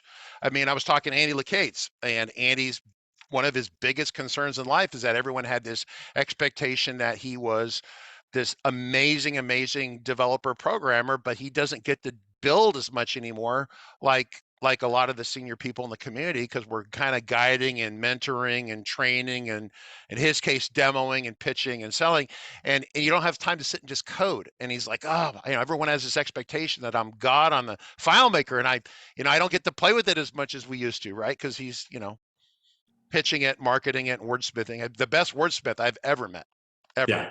He's fantastic, and he does it in real time. I mean, when you watch him a lot, real time. Yeah, he doesn't have it written down. It's not written down. Not to take anything away from others in the community that are quite good at it, but he can really keep a nice stream of consciousness going and make sense through it all. One of the things you mentioned certification, and we have Rosemary here in the room. I distinctly remember a number of years ago we were chatting about something or other in email, and she's like, I got to go and study for certification. And she was one of the tech leads, Alexi Folger, who's here, and others. So this is somebody who lives and breathes the technology and puts out the fires and troubleshoots for the biggest corporate clients, and still had to kind of crack a book to get into that. And I was like, yeah, it's not easy. So your point about kind of digging in deep at certification time, that's well said. Yeah, I get the impression, like Josh Orman, I wish I could in some ways be him, because he gets to do, I think I get the impression he does a lot of development, a lot of coding, a lot of building, and I miss that. I miss that a lot. And the farther you are away from it, the harder it is to get certified. So Yeah. Yeah, it is true. I, like yourself, you said an hour a week. Yeah, that's probably on par with me. There are some weeks where I may put in 5 hours, mostly working on internal systems. internal, it's all Yeah, internal yeah, stuff. yeah. Yes. Because I know what I want my business to do, and I can grab our systems and get that little dashboard or that report that I need. The funny part, when I reach for my team gets really bogged down with work, and there's a customer comes in, I'm like, all right, I'll try to, and they all jump in front of me. They throw themselves in front of me. And they go, no, you're not going to touch this. Yeah. Oh, no, boss. We just, Yeah. you sit back there and just move your I'll work point. weekends and evenings. I don't want you touching it, because you're going to get halfway through it, and then you're going to get in the middle of a huge sales presentation or something, and the customer is going to need me. You're going to throw it at me half finished. So it's no fun. So, with one of the other questions I always like to ask before we dive in sort of the future and so forth, one of the questions I just love asking this of luminaries in the FileMaker community: what's your favorite all-time FileMaker feature? What's the thing that you go, God, that's such a great thing that they have that we take for granted as a FileMaker developer? Well, I will answer it kind of in a parallel sort of way. It's like the most moment where they demoed something and you went, holy shit, this is the most amazing thing ever. Yeah. Right. And it's and a lot of years go by where sometimes we don't have that experience. Right. Right. For me, one of the ones that sticks out was the first time I saw script triggers. Right. The first time I saw triggers firing, and we could control to the point where we could cause a cartwheel and it would explode and crash the server or something, right? I thought that was the amazing thing. That to me was just boggling. And every once in a while you'll see other stuff that blows your mind, right? That's really amazing. But that one to me is just like one of those moments. We're at the Wedge. In fact, you were probably there, up on the top of the 3rd floor, and they were pitching stuff in the future. And I'm like, oh, I'm so excited. So yeah, that was that was sort of a pinnacle. It was one of those things where you just go, oh my God, we're at a whole new level. The intuition, the magicness of my solutions now do things based on user interaction without having to go and push that button and so forth. For me, just to kind of reiterate, one of the things for me that, again, we just take for granted, find mode is like when you work in other database platforms, you're in FileMaker, you just go, Command F or Control F, and you go, I can just type in a couple of strings and go find it. I don't have to go build a query page. I don't have to give people these crazy SQL constructs. I can just type in a range of numbers, or a range of dates, or starts with, or equals. I think we've been so spoiled with that since basically the FileMaker 1-2 days and so forth. There's no question. So people come to me and they go, well, I can do this just as well in whatever Mongo, SQL, whatever tool. And this happens every once in a while. And back in the early days of Starting Point, we had a very, very light prototype version of it. And we were thinking about doing a vertical market with it. And I said, well, there was no FileMaker on the App Store. You couldn't get it in the App Store. You could do Go we needed it. So we rolled our own Xcode with Titanium and a bunch of really gnarly coding. And a project that took a week in FileMaker, so say at the time, it was say $5,000 of work or something like that, turned into $65,000 to build it in SQLite that's built into the iOS, right? And what you find out in SQL almost instantly is that if you go from one layout to another layout, they don't call them layouts, but for our purposes here, I'm doing my training thing. The sort state is not preserved. The found state is not preserved. So as you jump layout to layout, you have to go, oh, I got a code to restore that context. Context is not trashed. In fact, anytime it is trashed in FileMaker, we report a bug, right? So, but there it's expected. It doesn't do anything for you, nothing. So, speaking to your point, but it's a $5,000 turned into $65,000. Yeah. Wow, that's a really good learning proposition there. And again, with great power comes great danger, right? So in that capacity, FileMaker does have those guardrails out and does help us get things done pretty effectively. And we do take for granted some of the helperness of what we get baked in for free without having to kind of roll our own code for every single thing that we do, right? Yeah, and we get jaded and we take it for granted. So that's that's always the downside when we have like conversations like this, because you guys kind of took, I'm going to say this nicely, but Gianine and Rosemary kind of take a little bit of a beating in that previous hour, right? And I always worry about having a conversation like that because everyone gets in this mode where it's all negative, it's all horrible, it's all bad. And we kind of forget why we're here in the first place. You and I have had this chat on the cell phone before. You know, you get mad or I get mad. We call the other for therapy, right? Hello, Claris Therapy. How can I help you? Right. And, you know, I don't want Claris. I think I'm always afraid sometimes to go to Claris and complain because I don't want them to go, oh, it's beeping Richard and we don't want to listen to him bitch about the platform. So it's like, hang up. I don't want to ever be that person. But at the same time, you know, sometimes you want to say something that's like, hey, this could be better. Right. So anyway. Yeah. And there's, you know, one of the things I talked about, I think it's great you guys are talking about operations. That's where FileMaker belongs and so forth. I do, you know, absolutely. There are times where I'll raise my hand and go, this sort of stinks and how come we're not doing this yet? The other part, I do like to pull out when they hit a home run, when they really connect with the ball. There are times like that. We do need to pull that out because again, they're people, they're trying to build this platform in an incredibly challenging technology ecosystem and environment and drag 20-year customers along with trying to build and forge what the new world's going to be. I want to jump into some of the technology here and so forth. And I'm going to throw some curveballs at you. So I want you to stay light on your feet there. Okay. WebDirect. Tell me what your thoughts are on WebDirect right now. Current shipping product, how you guys use it. What do you think of it? I try to use it as least often as I can. Only on lightweight projects and nothing big and hairy and heavy, because you run the risk with WebDirect of getting to a point where your customer will ask for something that it can't do. Right.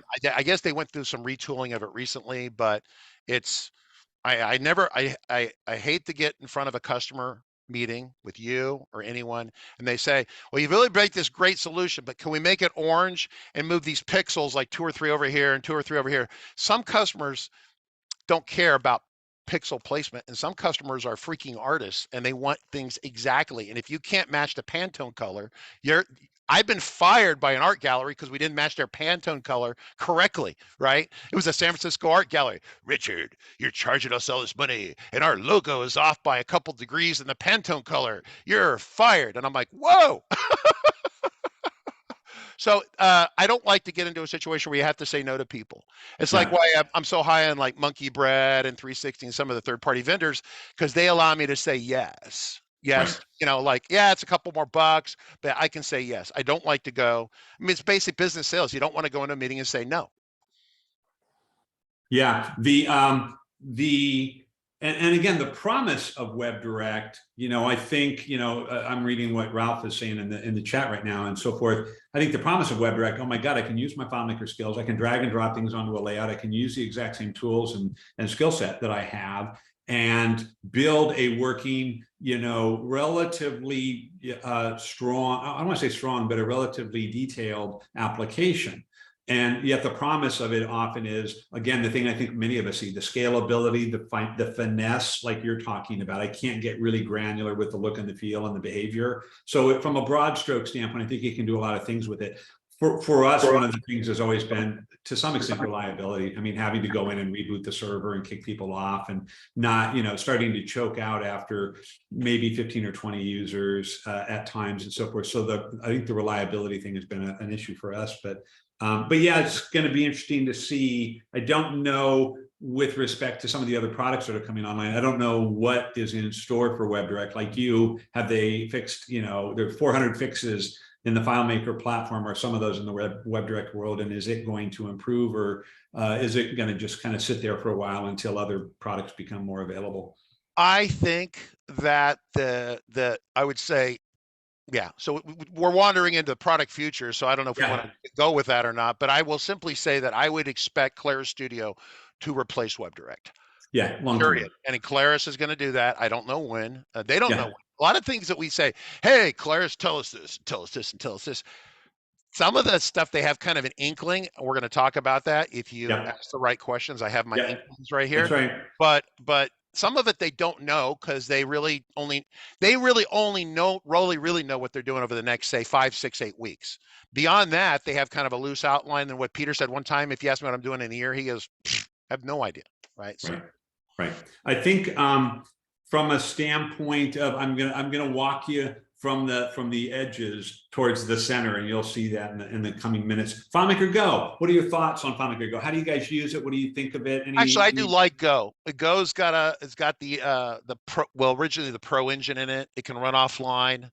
There's a lot to like about it. Every once in a while you run into some funkiness, but and Claris wrestles with Apple's operating system like everyone else does. They don't get special inside secret stuff. You'd think they would, but so it's a funny thing. And if all the Claris people left, so I can talk freely here. I don't know if Gianine left. Is Rosemary still here? We want to make sure we could just eject her out of the event.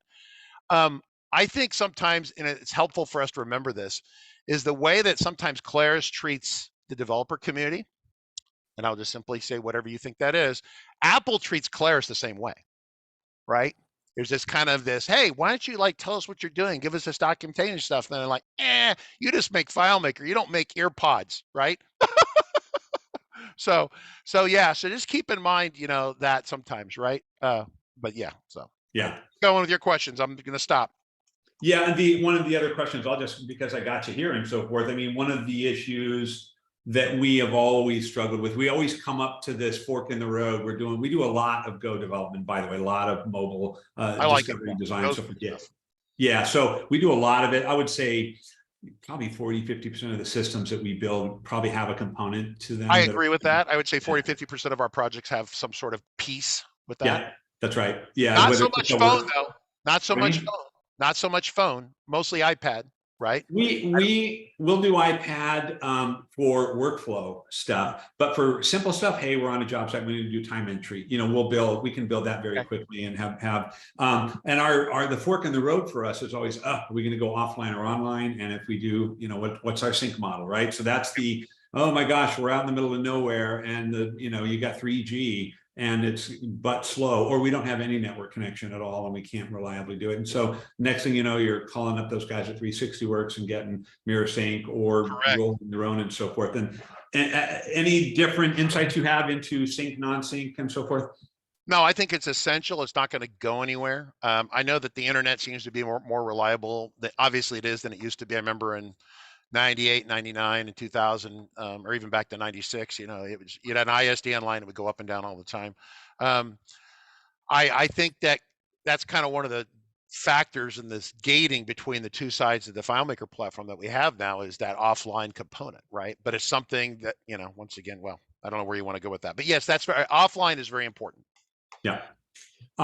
Tell me, so where we're at with, we're kind of kissing around. I think if we talk about WebDirect, I think in the we've got that sort of bifurcation, that line in the middle, and we got legacy, we've got the new world, right? And these things are going to come together and so forth. So now we're kind of dipping our toe into that deep end of the pool, and we go, well, WebDirect and Go are going to reside on the classic, legacy side of things. I think Go is going to make the jump over to the new platforms and so forth. I think that's going to be supported and so forth. WebDirect, I think I agree with you there. Is it going to be supported on the old side? Yeah. Is it going to migrate over? It may very well compete with Studio in the long run, or not, just not make sense to port over there.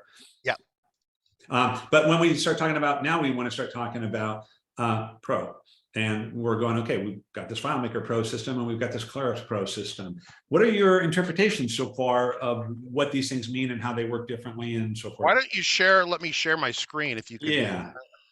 I don't know if I'm in Zoom here. See if I can share my screen. Let's see if I can do I've disabled it here. You're coming. There you go.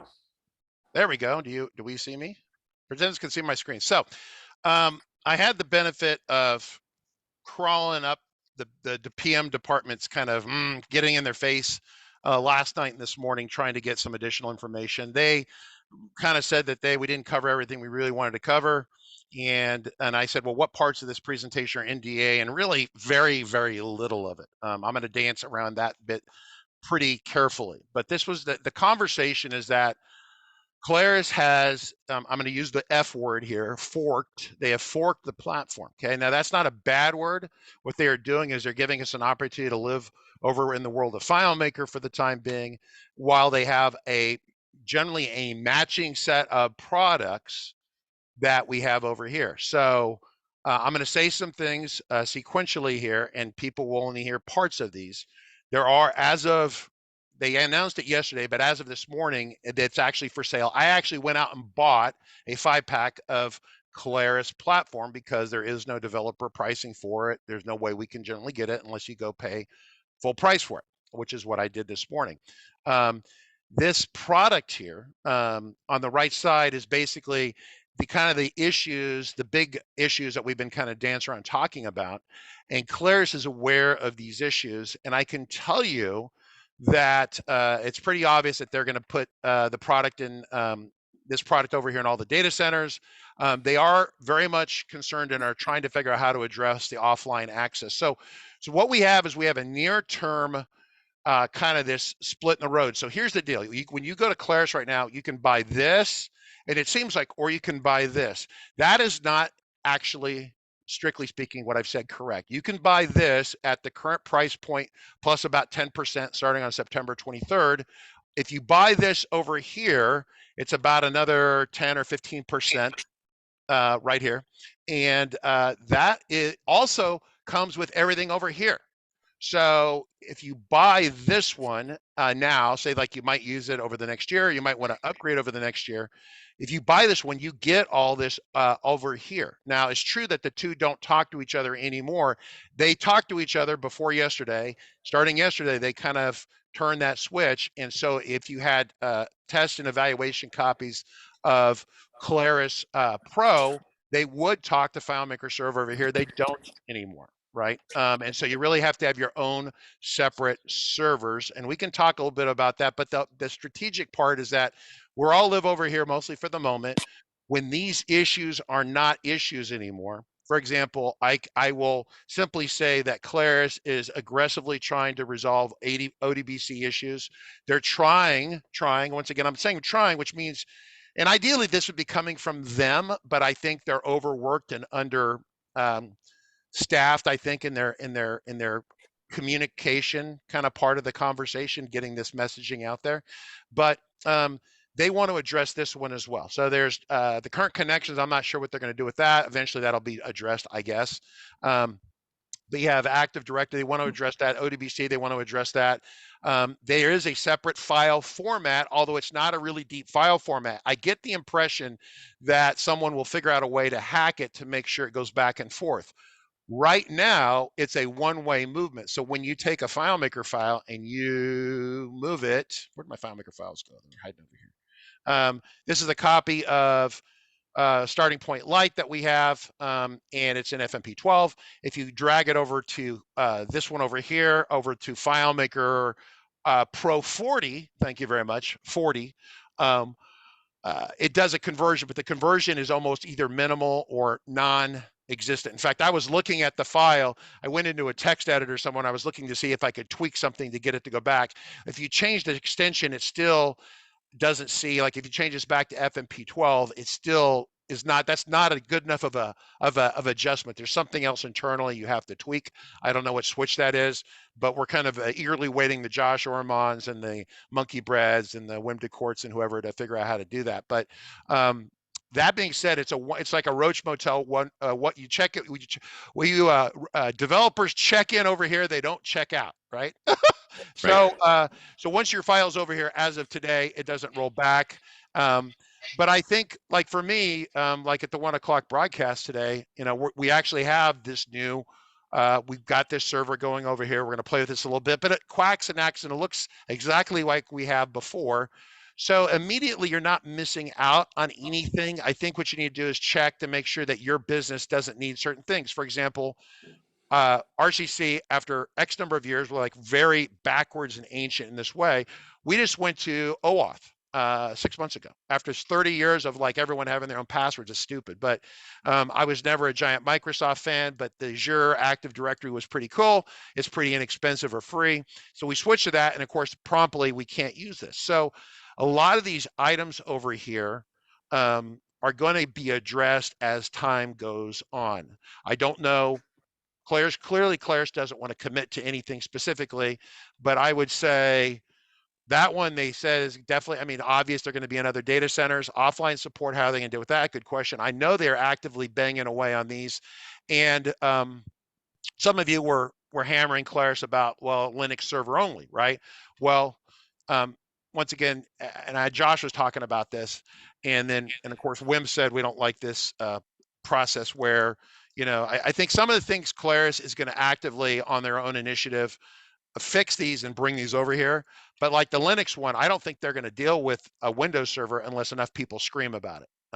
And Wim was like, I don't like that, and I totally appreciate that. I'm just simply telling you that I don't see a track currently they're on where they're going to come back with a Mac or Windows server, mostly because they want to cut down on the resources. So here's where this goes. So right now, as of yesterday, they forked the platform. They didn't call this classic or legacy or anything like that, but kind of is what it is, right? Yeah. And at some point in the future, they're going to recompile or rebring these back together. So there's only one, but they have to chip away at all these like things that we can't do, right? Yeah. They really need, because I'm talking a lot here. So if you want to interrupt, but. Yeah, I mean, well, and I think this goes in the previous session.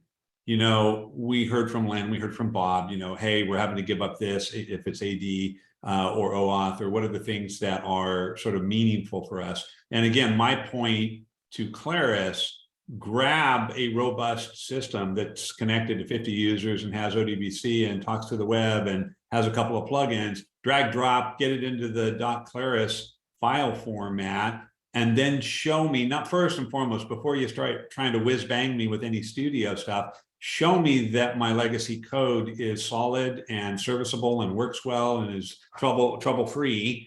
And then let's talk about the benefits now that we've moved into that new neighborhood, right? So to your point, Rich, you're showing this. I wasn't positive we could show this screen off, but the fact that you are really does, I mean, and these are just a few things, right? These are 6 little bullet points to go, hey, doesn't allow this yet, won't have this is still in progress.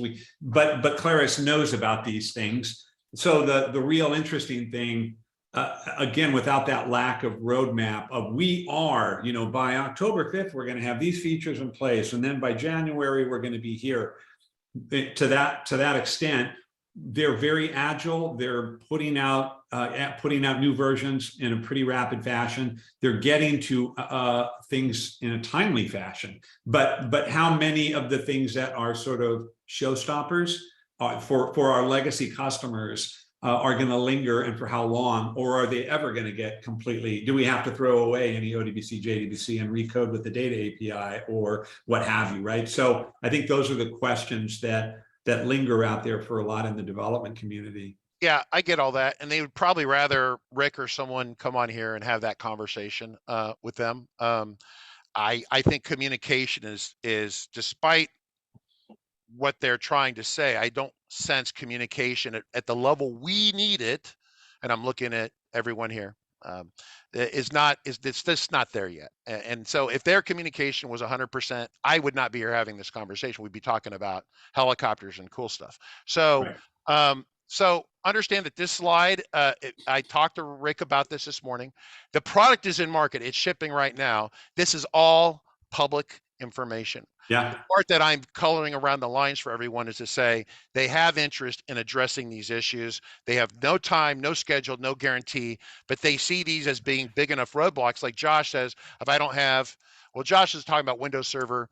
Unfortunately, I think that will take some squealing to get that one done. But the rest of it in terms of Active Directory, OAuth, JDBC, OD, I think that I would be really surprised if they don't do that, because they're going to leave a lot of people back here because they want everyone to move over here. That way they can kind of close this down and they still get the revenue. They don't want to kill. It's a goose that laid the golden egg. This is the future, but today is us over here. This is us over here. So and we have to kind of willingly or through some sort of, nudge, move our way over here, right? And so for new customers, we'll do this. For existing customers, like RCC cannot move our corporate systems because I use this and I use plugins. I need some 360 work plugins finished off on Linux. We need that before I can move. Yeah, there's that old axiom, make new friends, but keep the old. One is silver and the other is gold. The gold one is the old friend, the one that's been around forever, the one that's been paying your bills for the last 30 years, right? Yeah. And they do have to pay attention to making sure that they can migrate, you know, these million customers out there using their software. But also the goal, the whole reason why they're doing this is because they're losing that silver, that new customer that's coming to the web and going, look, I want to use Airtable or Smartsheet or Trackio or whatever, and they can't play in that game, and they need to. And so they're in a delicate balancing act, trying to get, you know, again, keep that old friend around, but attracting some new people with a more modern platform and so forth. This is not an ideal or optimal situation. Let's just be clear about that. That being said, this is an essential movement that Claris is having, the moving towards this Mongo backend, blah, blah, blah. We could talk to Chris about that. But the point is that we need some new warp drive in our Starship, and it's over here. And they have the framework to build on this, and they're going to build on this. At the meantime, we have to move ourselves willingly across over here. So there's going to be this time where we have this split platform. And the goal is to get 95 or 90, whatever percentage, 90, 95% of the people that are over here to move over here. And then that allows, because here's the rub. Here is the critical component here. I haven't mentioned this, is that FileMaker, and it's not FileMaker if it's over here, it's Claris. FileMaker Pro with extra goodies over here is going to be a freemium product that's going to be given away. They don't want to give it away over here because they lose licensing and piracy control issues over with this version over here. So for them to release the free version, they're going to launch the free one over here where you log on with Claris ID, right? Makes sense? And the thing that I've said, and you can see this on the Claris store right now, go to the Claris store, try to buy some seats. Very first thing they want you to do, let's get you to buy a standard cloud or essential. And if you hunt down at the bottom of the screen, you go, oh yeah, down here is on-premise, and that's the cheaper one, and that's the one that we want, right? So yeah, go to the store pricing. Yep.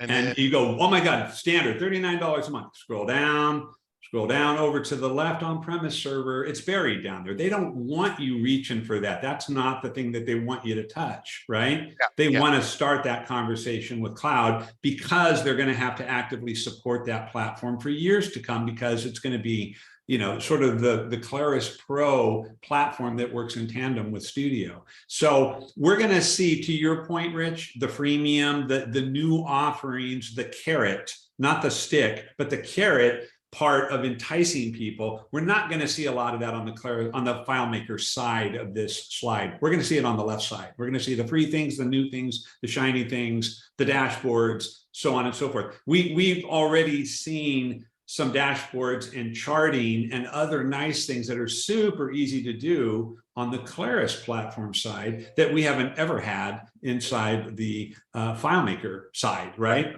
To some extent. So yeah, I think that's a fair assessment.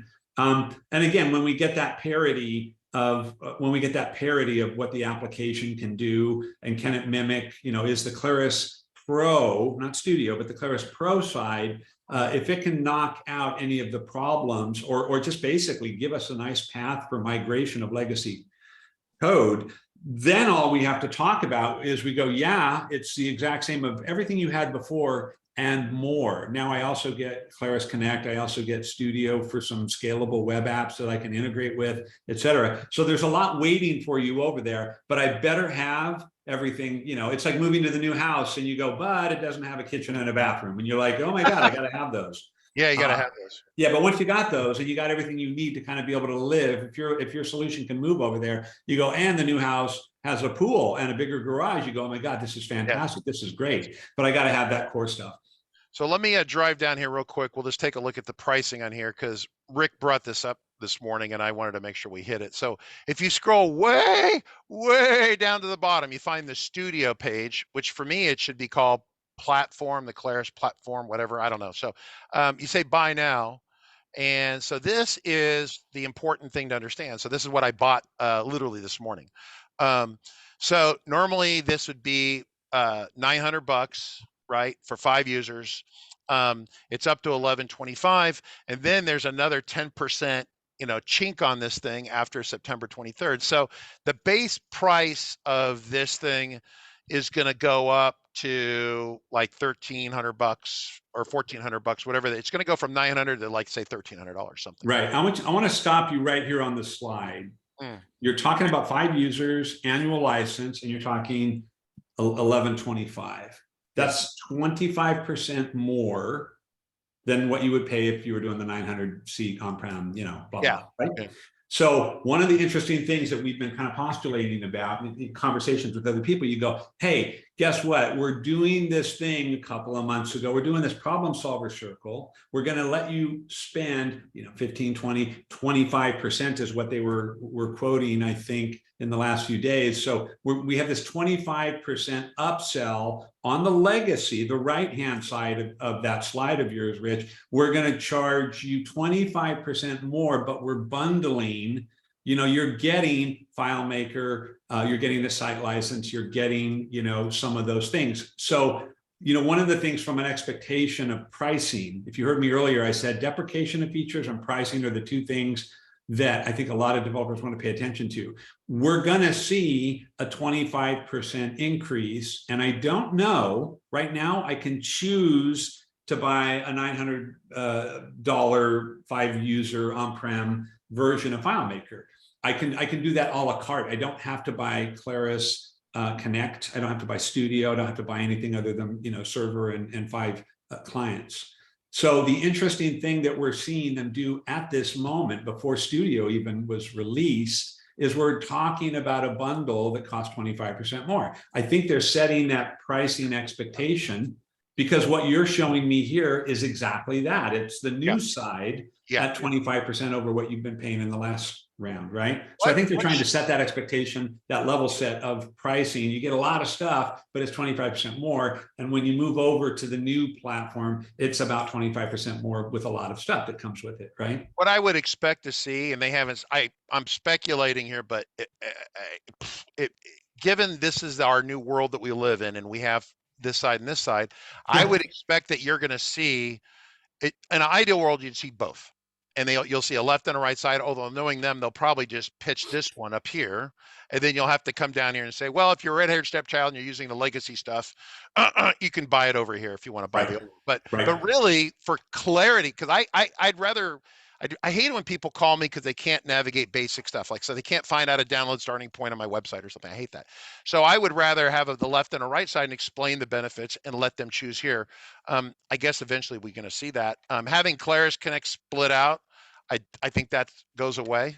You're going to have the two platforms, the FileMaker platform and the Claris platform, and you're going to have the two sides on that. I really would be shocked if that doesn't happen.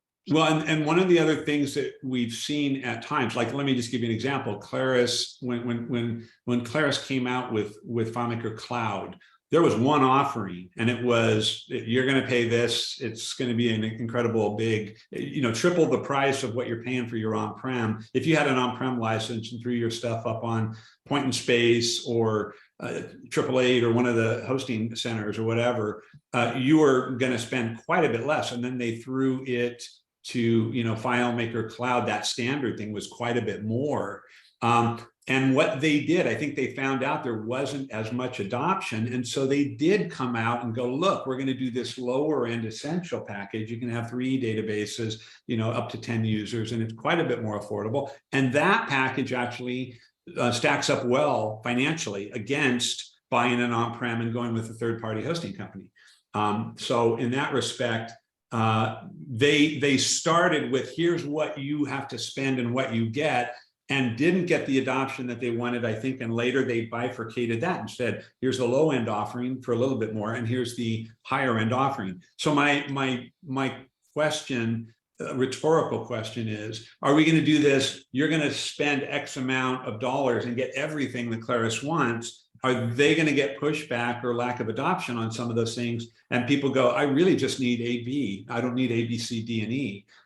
So are they going to break this into a la carte pricing at some point, or are they going to try to hold their line with this bundle approach? I think it's simpler to solve other problems for people than to try to break it down. It's basically going back to the world of Dominique and the CEO before that, where everything was a la carte, and we had getting a user licensing, forget concurrency and everything else, but just user licensing, so much simpler, so much simpler.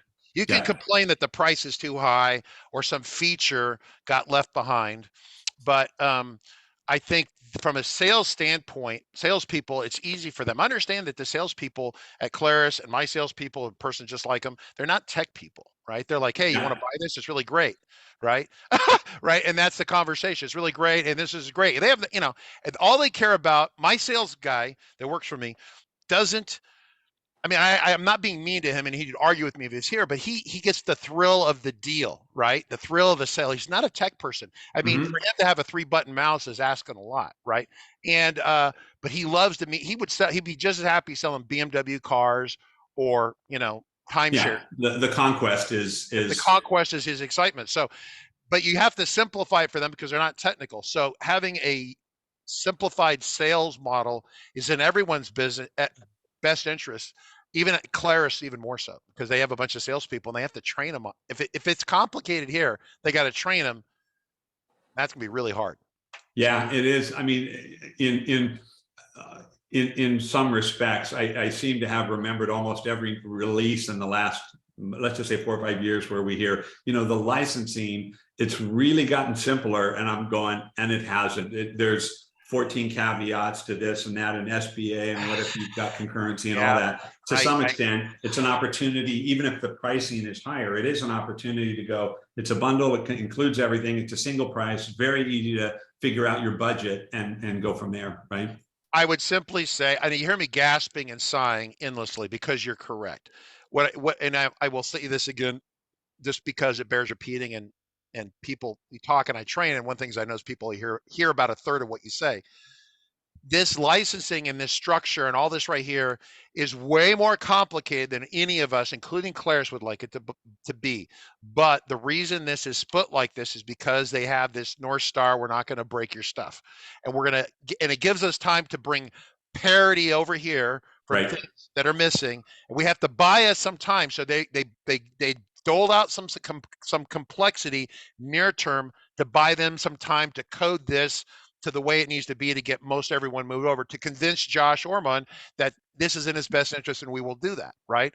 To convince all the people out there who are real sticklers, like, hey, you're not going to do this.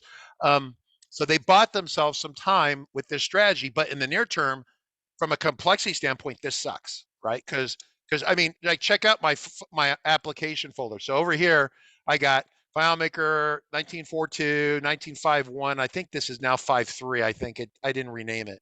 But then I had FileMaker 20, and then this other 20, and now I got FileMaker 40. I mean, what part of stupidly complex is this not of, right? This is not good. But they're buying us time to make this jump. It's like, hey, you know, the Millennium Falcon, we need the hyperdrive, and they're under the hood trying to pull the piece out of the bottom of the ship to get it to work. That's really what Peter Nelson's doing. They're in the guts of the Millennium Falcon trying to get it to go, and they're getting beat on by everyone because it's not going fast enough. And this over here is what they got to get to. Yeah. And you know, it's one of the things when we talk about server, you know, Linux only and so forth. I mean, when we're sitting here thinking about this, if you're really paying attention, Claris is building a brand new, it's like a brand new company almost. You go, we've got this new product, it's got a new back end, it's got a new licensing model, it's got connections that are going to be out of the gate. It needs to be able to connect to X, Y, and Z.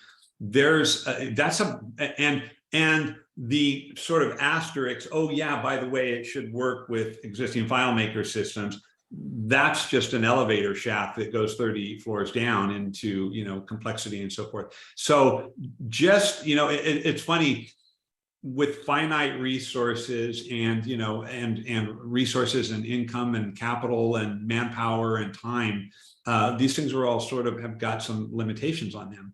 But when you sit there and go, I'd like to see a Mac and a Windows server component for the legacy product stay alive. And you go, but we're also building the hell out of core functionality on Mongo, and which is the future and has all the scalability. And we have to get our arms around that and how we integrate with that, how we secure that, and how we optimize that.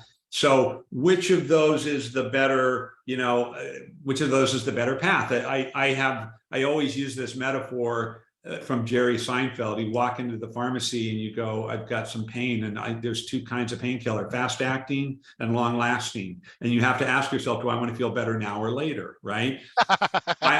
FileMaker has to do that exact, Claris has to do that exact same thing. They got to go, we could give you a slightly more modified, slightly more upgraded version of Mac and Windows servers. That's going to make you feel better now. It certainly doesn't propel our new platform down the road any further or fast enough to maintain velocity on that. So they got to make these hard decisions. I think it's very difficult at times. Yeah, I think they have a hard choice, and I'm actually glad I don't have Brad's job. That would suck. But yeah, I think they bought us some time, but we have complexity in the near term. So from a very tactical standpoint, that's where we're at. So I would only say questions from anyone. Questions? Bueller? Yeah. Bueller, questions?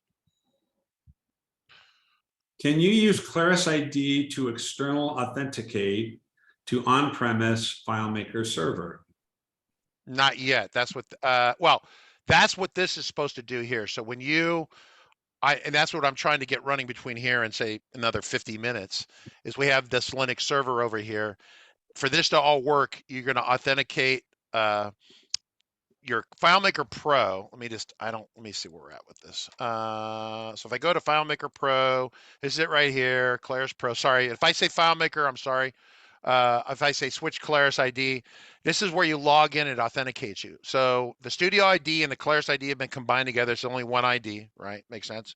Yeah. If I go to support that's my email. And then I go fmtraining.tv, and then I put in a password, which I'm not going to repeat really loudly. See if I get this right. So it authenticates. So now I am blessed. My local client is blessed up to their cloud. So if I was offline right now, none of you could see me through Zoom, but the idea is that this has to authenticate. It has to be connected. That's one of the downsides of this over here, is this kind of offline capability doesn't exist over here. That has been one of their big benefits of the platform, is this offline capability against their competitors. I don't think they want to lose that. So that's an area they're trying to explore and figure out how to solve that. But you could authenticate to the FileMaker, the Claris server, the Linux server, and that thing does phone home periodically, right? But if it was offline, that's what they have to figure that out. But yes, that's kind of the question. Did I answer the question? Kind of? Yeah, I believe you did. Yeah. Yeah. So yes, you can use your Claris ID to an on-premise server, but in that Claris realm, it's going to be a Linux box with that capability, right? By the way, one of the other things from a question, one of the things that has kind of stuck in my craw for a while is ever since cloud came in, and of course we touch a number of cloud customers. We at Angel City Data, we buy an FBA site license, we spend thousands of dollars, and we go, great, this lets us. And for our legacy customers, we log in, we connect to any of our customer systems. We have no problem with that. If we need to get onto, if I got a customer that's got 10 seats of cloud, basically they're using FileMaker Cloud and so forth, my licenses don't mean anything. Customer has got to pay for an additional license for me to be able to log in and serve it. And guess what? We got a team of people. So if I got 5 developers that need to jump in and support a specific customer on cloud, they've got to have 5 separate licenses that they're paying for us to be able to do that. Has that been a problem for you? Not yet. Not yet, but I think it very well could be at some point. They're going to want to address that. So I was just about to run a quick query on our trademark tagline. So I'm about to hit search. Am I hearing? But I wanted to say Someone's open micing. yesterday on some of the stuff that I don't have control, Rich. You want me to? I saw that. Yeah. You saw it? Oh no, it wasn't. It was a new way to think about your drink, or something like that. Joel, could you mute yourself, please? Okay. There we go. Yeah, I feel better. Oh, Mr. Taylor's here. My backstop is here. Cool. Yes. Did you want to do a live demo? I was going to ask. You guys want to see the Linux server? The one Sure. the thing that they shipped Sure, why that no one showed. They showed it to you, right? Anyone want to see that? Okay. Yeah, why not? That, by the way, one of the other things that I just found sort of mystifying about the presentations I saw yesterday, first and foremost, we're deep in the summer and we didn't have, other than quote, it's released. We had a product release as of yesterday. We didn't see any of the product in either of the two webinars. I didn't realize it was actually a real product release until Rick Kalman had called it that this morning when I talked to him. Right. He called it product release. I said, well, shit, that can't be right. Because if it was a product release, it'd be all this stuff and demos and rah, right? And it was none of that. No. Yeah. Mr. Taylor, you can share your screen if you can turn that on if you want. I cannot. Nope. I'm denied permission. You do not have permission. Let me see. Can you bless Mr. Taylor? I will absolutely bless Mr. Taylor. He should be in good shape now. There it is. Thank you, sir. We'll just do the whole screen. You guys can see Call everything. Jacob here, Baby Whim. This is like Baby Whim, so it's very kind of fun. All right, so what are we looking at, Jacob? Give us a quickie. We are looking at a freshly installed Claris server version 40. If you wanted to connect your Claris Pro 40 up to it, you could do so. You'll probably set the host up later for our live stream, but okay, so strictly speaking, that the word FileMaker, for them to be consistent, really needs to be removed from here. Okay. Yeah. So, yep. Because this is not the FileMaker side. We're looking at the Claris bundle, platform bundle side. Yeah. You can connect to this file if you want. It's live.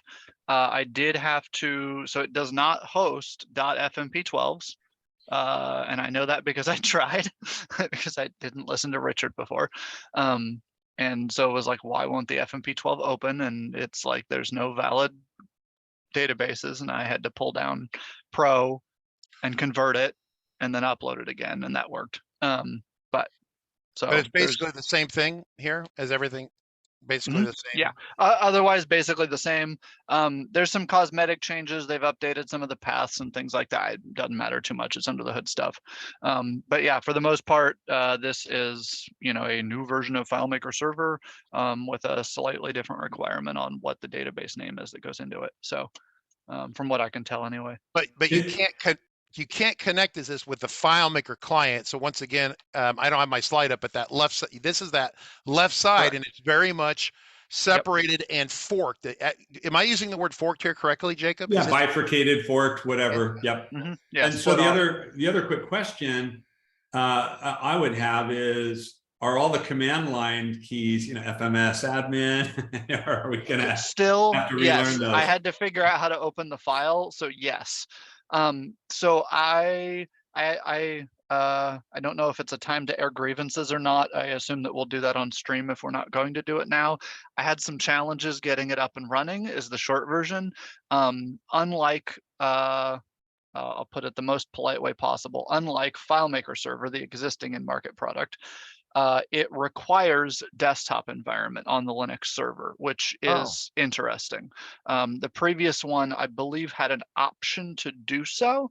That was something that was tested as generally supported. I saw some traffic that indicated that at some point. It is now flatly required. The software will not install if you do not have a desktop environment installed, configured, and working, because you must use the web browser. And I didn't follow directions. I used Firefox because that's what's on here. They told you to use Chrome, but you have to use the web browser to sign into the Claris ID to do licensing for the server. That's how it works. You do not give it a license certificate file. So I see a question from Jeremy Brown. Is this the JavaScript Jeremy Brown? In which case, Jeremy Brown is just being facetious, because if you can code JavaScript, you can figure out how to do a Linux install, Jeremy, right? You're one of the smartest guys I know, period. So yes, you're quite revered within the halls of RCC, other than Josh. Yeah, here's a handful of hot shots that are frankly phenomenal people in the community, and Josh and David and Wim, et cetera, et cetera. And if I didn't mention your name, Bob, but yes, so. Yeah. So this is it. So unless there's a bunch of squealing, this is your future, everyone. Unless you want to squeal and say we really need Mac and Windows, this is the Linux deal is going to be your baby. Right. I have a question real quick. Where is administration of privileges being handled with the Claris ID? Yeah, Bob, I saw that question. It should work the same way as it works with the, Cloud. the cloud product right now. So you set up the groups and you manage it in the files in the groups, and then you authenticate with the Claris ID, and it passes your group name or whatever, right? So it's all administered using FileMaker's built-in accounts, using user accounts within FileMaker rather than user accounts within an authentication agent of some kind. You want to log into this real quick, Jacob? Yeah, you're going there, and they're asking stuff right up your alley, Jacob. So that's very interesting what just happened. Did you see that? no. Did you notice how it never asked me at any point to log in? There's credentials on this file. Okay. Classic credentials. There are no, I didn't do anything. I just converted the file and posted it to the server. I did the standard old process, which is I put an actual admin user password on it because normal FMS won't do that. Can And you then realize go my to security mistake. in here real quick. Go into security so we can see this. Yep. File manage security. So let's see what it says. Oh, there it is. Did they add that for you automatically? It did that. It did that as part of the conversion process. So that is the account that I'm the team manager, and that's also my account that I bought this. Logged into I know it's it. a little small. Yep. I know it's a little small. I can't really zoom, but yes, sorry about that. But it says On support one. the studio site, under the what's new, and there's a comparison between FileMaker and Claris. It's one of the things they mention is there is no regular FileMaker authentication anymore on the Claris Pro side. It's all done through Claris ID. Which is an interesting conversation that I had with the PMs about 3 weeks ago. And I said, well, if you take this converted file and we figure out how to reverse it back to FMP12, they go, well, yeah, the underlying privilege, because it used to be with tabbed interface or whatever it was up here, you could do, the new way and the old way, right? Oh yeah. Yeah, because they'd have to go back and have access to that. So I think that's still in the file structure, but it's not. Yeah. Exposed. Yeah. So if there's still on a the list. conversation about some sort of reverse conversion, I want to take my old Claris product and move it back to the FileMaker land. Have we destroyed those accounts? Can we recreate those accounts? And then all the granularity, so that could be interesting to see if this is a one-way street or not. I got the impression, without me saying too much more, because I'm sure someone for Claris doesn't want me to, but I got the impression that they suspect that someone smart will figure out how to rewind this thing, because I think they said there was a migration like from a FileMaker 7 to 6 to 7, right? That was like a migration from hell. Yeah. This is not even like an 11 to 12 where there's structural stuff changing. Right. This is very fluffy cosmetic thing. Well, it's not, as they said yesterday, it's an extension change, not a file format change. But it's more than extension change, because I tweaked it, try to run it backwards, and it still knows that it's a Claris file, not an FMP12 file. It knows. Right. I tried that. So it's a flag or something inside that we have to turn. We need someone who's really brilliant to figure that flag out and make a little PDF on how to hack your brand new product. Yeah. All right. Cool. We'll ask, does it export to XML? I missed that question. What was the question? Will it export to XML? The server or the client? The client. The client. The client should probably still do it. Jacob, can you pop in there and go to file export? Yeah, file. No. Save a copy as. Oh, save a copy. It's on the I see what you're server. saying. Yeah, it shouldn't work on server at all. Yeah, save a copy as is blocked out. Yeah, so You have to because it's hosted. Yeah. yeah. Okay. I could. Well, you didn't have the let me. advanced Quit, Or quit is stream for a this second. is the script step even in there as supported? Yeah, I was trying to enable all the developer. There it is. tools Save a that copy yet? Yeah. Well, that's the is that XML That's the one? schema. That's the old one, right? Or that's the new one. That's the new one. Okay, yeah. Because there's the old legacy XML export, which is part of the database design report thing. DDR, yeah. So yeah, Rich, where do you feel, I mean, what do you feel from a prescription standpoint? Where do you feel, obviously technically there's smoke coming out of the smokestacks at Claris right now, and they're hustling. One of the things I gotta say, if you don't feel the same way, let me know, but when they showed us the first iteration of Studio, I was severely unimpressed. And when they showed me how quickly they had been able to iterate and add significant new features in a relatively short period of time, I was quite enthused about that. So my question to you is, what do you see as next steps for them, both in terms of what they need to work on and what they need to message? Yeah, Jacob, can you quit sharing just for a second so I go back and hammer on this real quick? Yep. Just briefly. All right, there we go. We're pivoting rapidly here. I'm going to answer your question. So if you see my screen, here's my thought on this. And talking to Rick, they are trying to mitigate the issues that are over here. Okay. Yeah. This is their goal. If you go, they kept talking about January.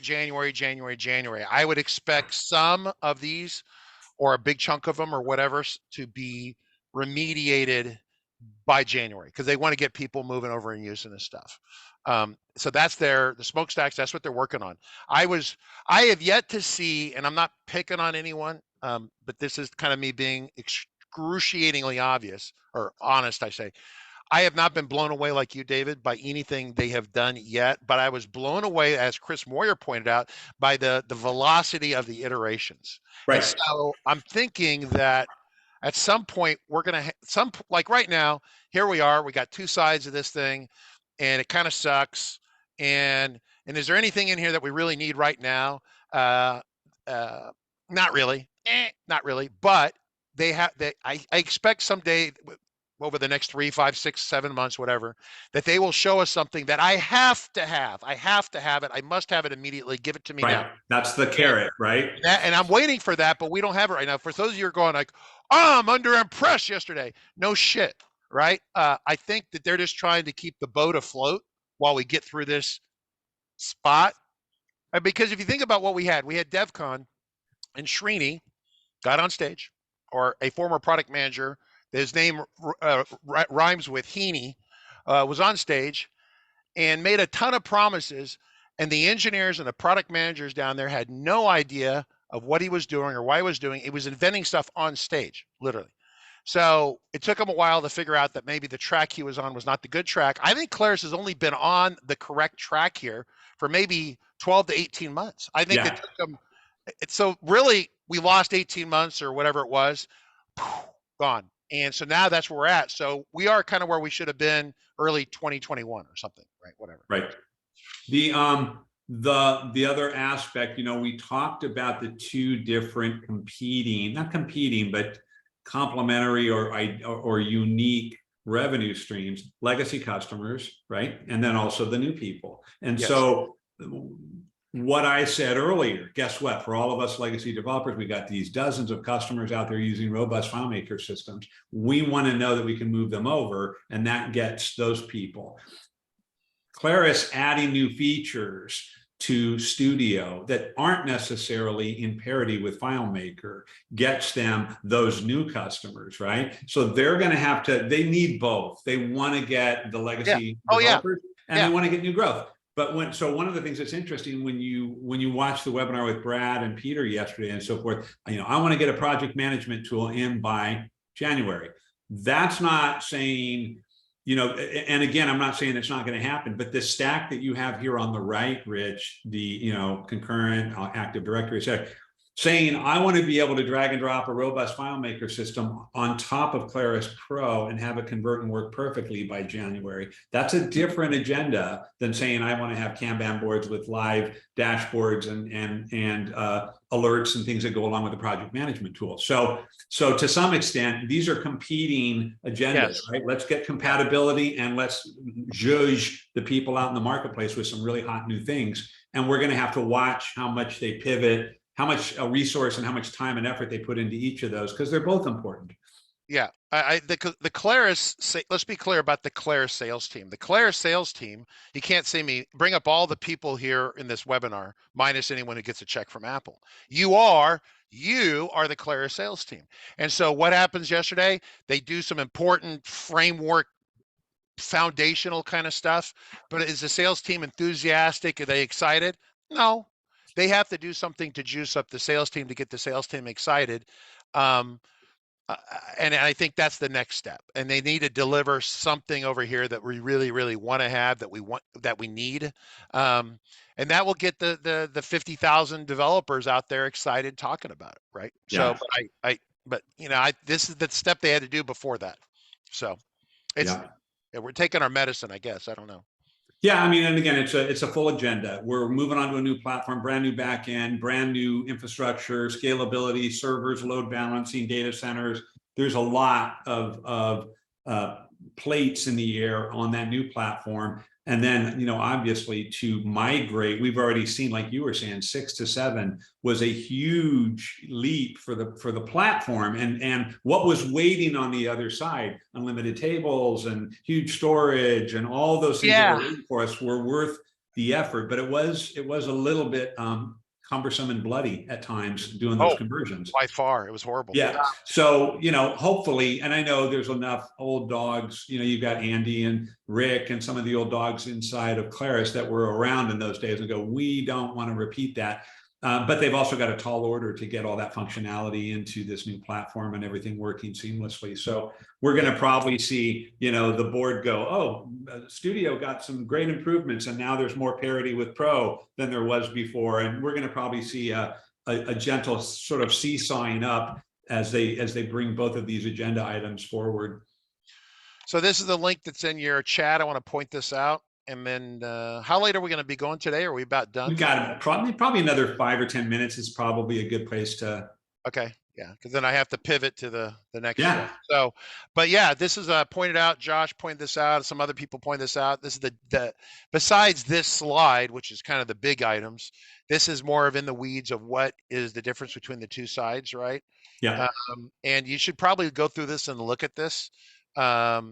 You know, accessing the Claris Studio data source. Yeah, but yeah, so that they broke that yesterday. They're going to try to address this second machine. I never use second machines. If I need a secondary FileMaker server, I set up a completely mirrored server and I use 360works to replicate the data. I'm not, maybe some of you do use secondary machines. Peer-to-peer. Someone emailed me the other day, hey, can I have peer-to-peer, right? It's like, I said, if it's not going to go away, it should go away because they don't want anyone getting the freemium and setting up sharing over here. It's freemium for free for you and not to share. If you want to share, break out the money, break out the dollar bills. Yeah. URL schemes. That's going to break the shit out of stuff. Ugh. All right. Well, that's going to need a little help there. Oops. There's a wart. Counts, reauthenticate. Yeah, why wouldn't because reauthenticate allows us to kind of resuscitate a laptop and do lots of stuff.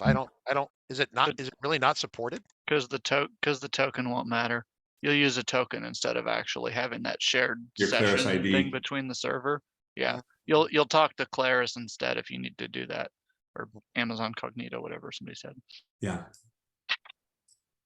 Yeah. If that's even needed. The old, what was that? I guess that's the Claris Cloud ID. That thing could save its, I don't know what the token is that it saves, but it could save it. And like I used that for a couple customer systems and it lasted months. If you had the box checked that, you know, allow saving for the solution or whatever. So I don't know if that's still true here, if we'll get to keep that, et cetera, but. Josh, you're vibrating over there. You got any questions or comments or thoughts? Or maybe he's talking to, oh, there he goes. I've said enough. Okay. And torture you all that long. Oh, you're bouncing around. I see you moving over there. So I figured you were shadow boxing or something. So Rich, what are, I'm sorry. Go ahead, Josh. Sorry, working. The word is working, Richard. Oh, working. Yeah, the real thing. Yeah. Rich, what are you and I talked about a lot of stuff leading up to this session and so forth. Anything that we didn't touch on that you want to kind of circle in on? How about we bring up I'm going to close that briefly and close that briefly. So we just have that on screen. Data centers coming up. GDPR is on their radar. Offline users is something that they don't want to abandon, so they need to figure that out. Concurrent licenses, somehow that'll get figured out.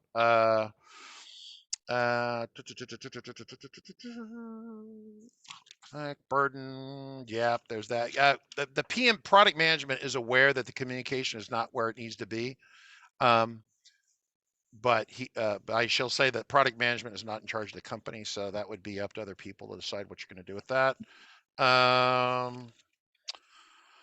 Connect threaded, short. There are some. One of the things that Rick did point out, and I guess some of you have played with this more, or you will see it. But right now, it's like when you buy, when you over here buying the product, everything's a little disjointed a little bit. Well, I'm not going to go into it, but the Claris Connect is not smoothly threaded into everywhere. And what they're trying to do is get all these products together and have them smoothly wrap into each other, right? Script steps that can talk to Claris Connect more reasonably. Claris Connect workflows in the studio. They're trying to get all these things to go together. So you'll see areas in that'll be improvement. Maybe that's the amazing secret sauce that makes this over here real exciting for their existing customer base, right? Let's see. So that's coming. That's coming. We can still figure out the PHP one way or the other. Migrations. Yeah, there's a whole issue of migration strategies, right? Of what we're going to do. Well, everyone's over here at the moment. What is your migration strategy? Because right now it's one direction, unidirectional, right? Right. And to get over here, you might want to have another server set up to play with this, to test, to make sure it's going to be the way you want. I mean, for us, I'm not going to say, hey, Jacob, just switch it and good luck. Since I still want my company to run on Monday morning, Right. we'll have another server over here running on Amazon.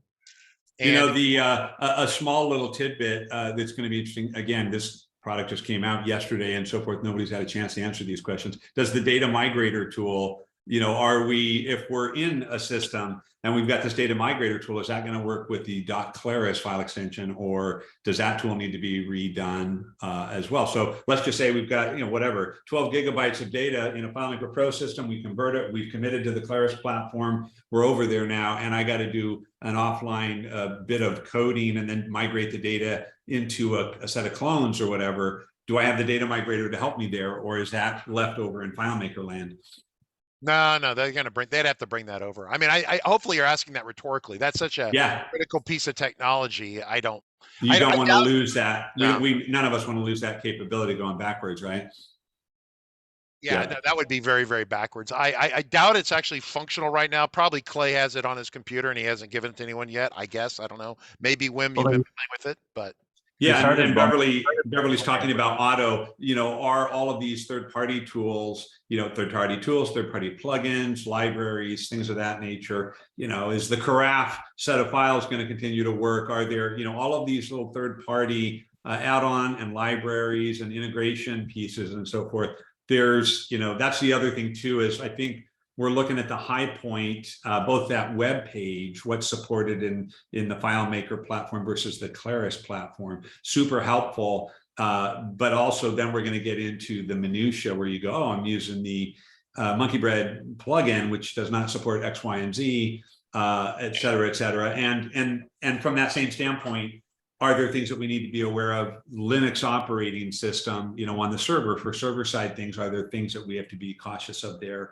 Or that aren't supported in the .claris extension format. So who knows? This one right here is going to be a manual fix thing, unless someone has an idea about that. Probably run it through export. Well, I don't know. Could you do that, Wim? Could you actually kick out this code as serialized XML and do a find for all the FM? Probably. Yeah, you certainly can. Yep. I think driving the UI to change them would be something like the old FM robot from way back when, right? Yeah. I used to use that. Yeah. Okay. But at least you could find them where they are and be able to at least know where they are. Yeah, to locate them. You may not be able to do a search and replace. Can I ask a question real quick, Wim? So the XML serialization, it's never been finalized. It's never been completed.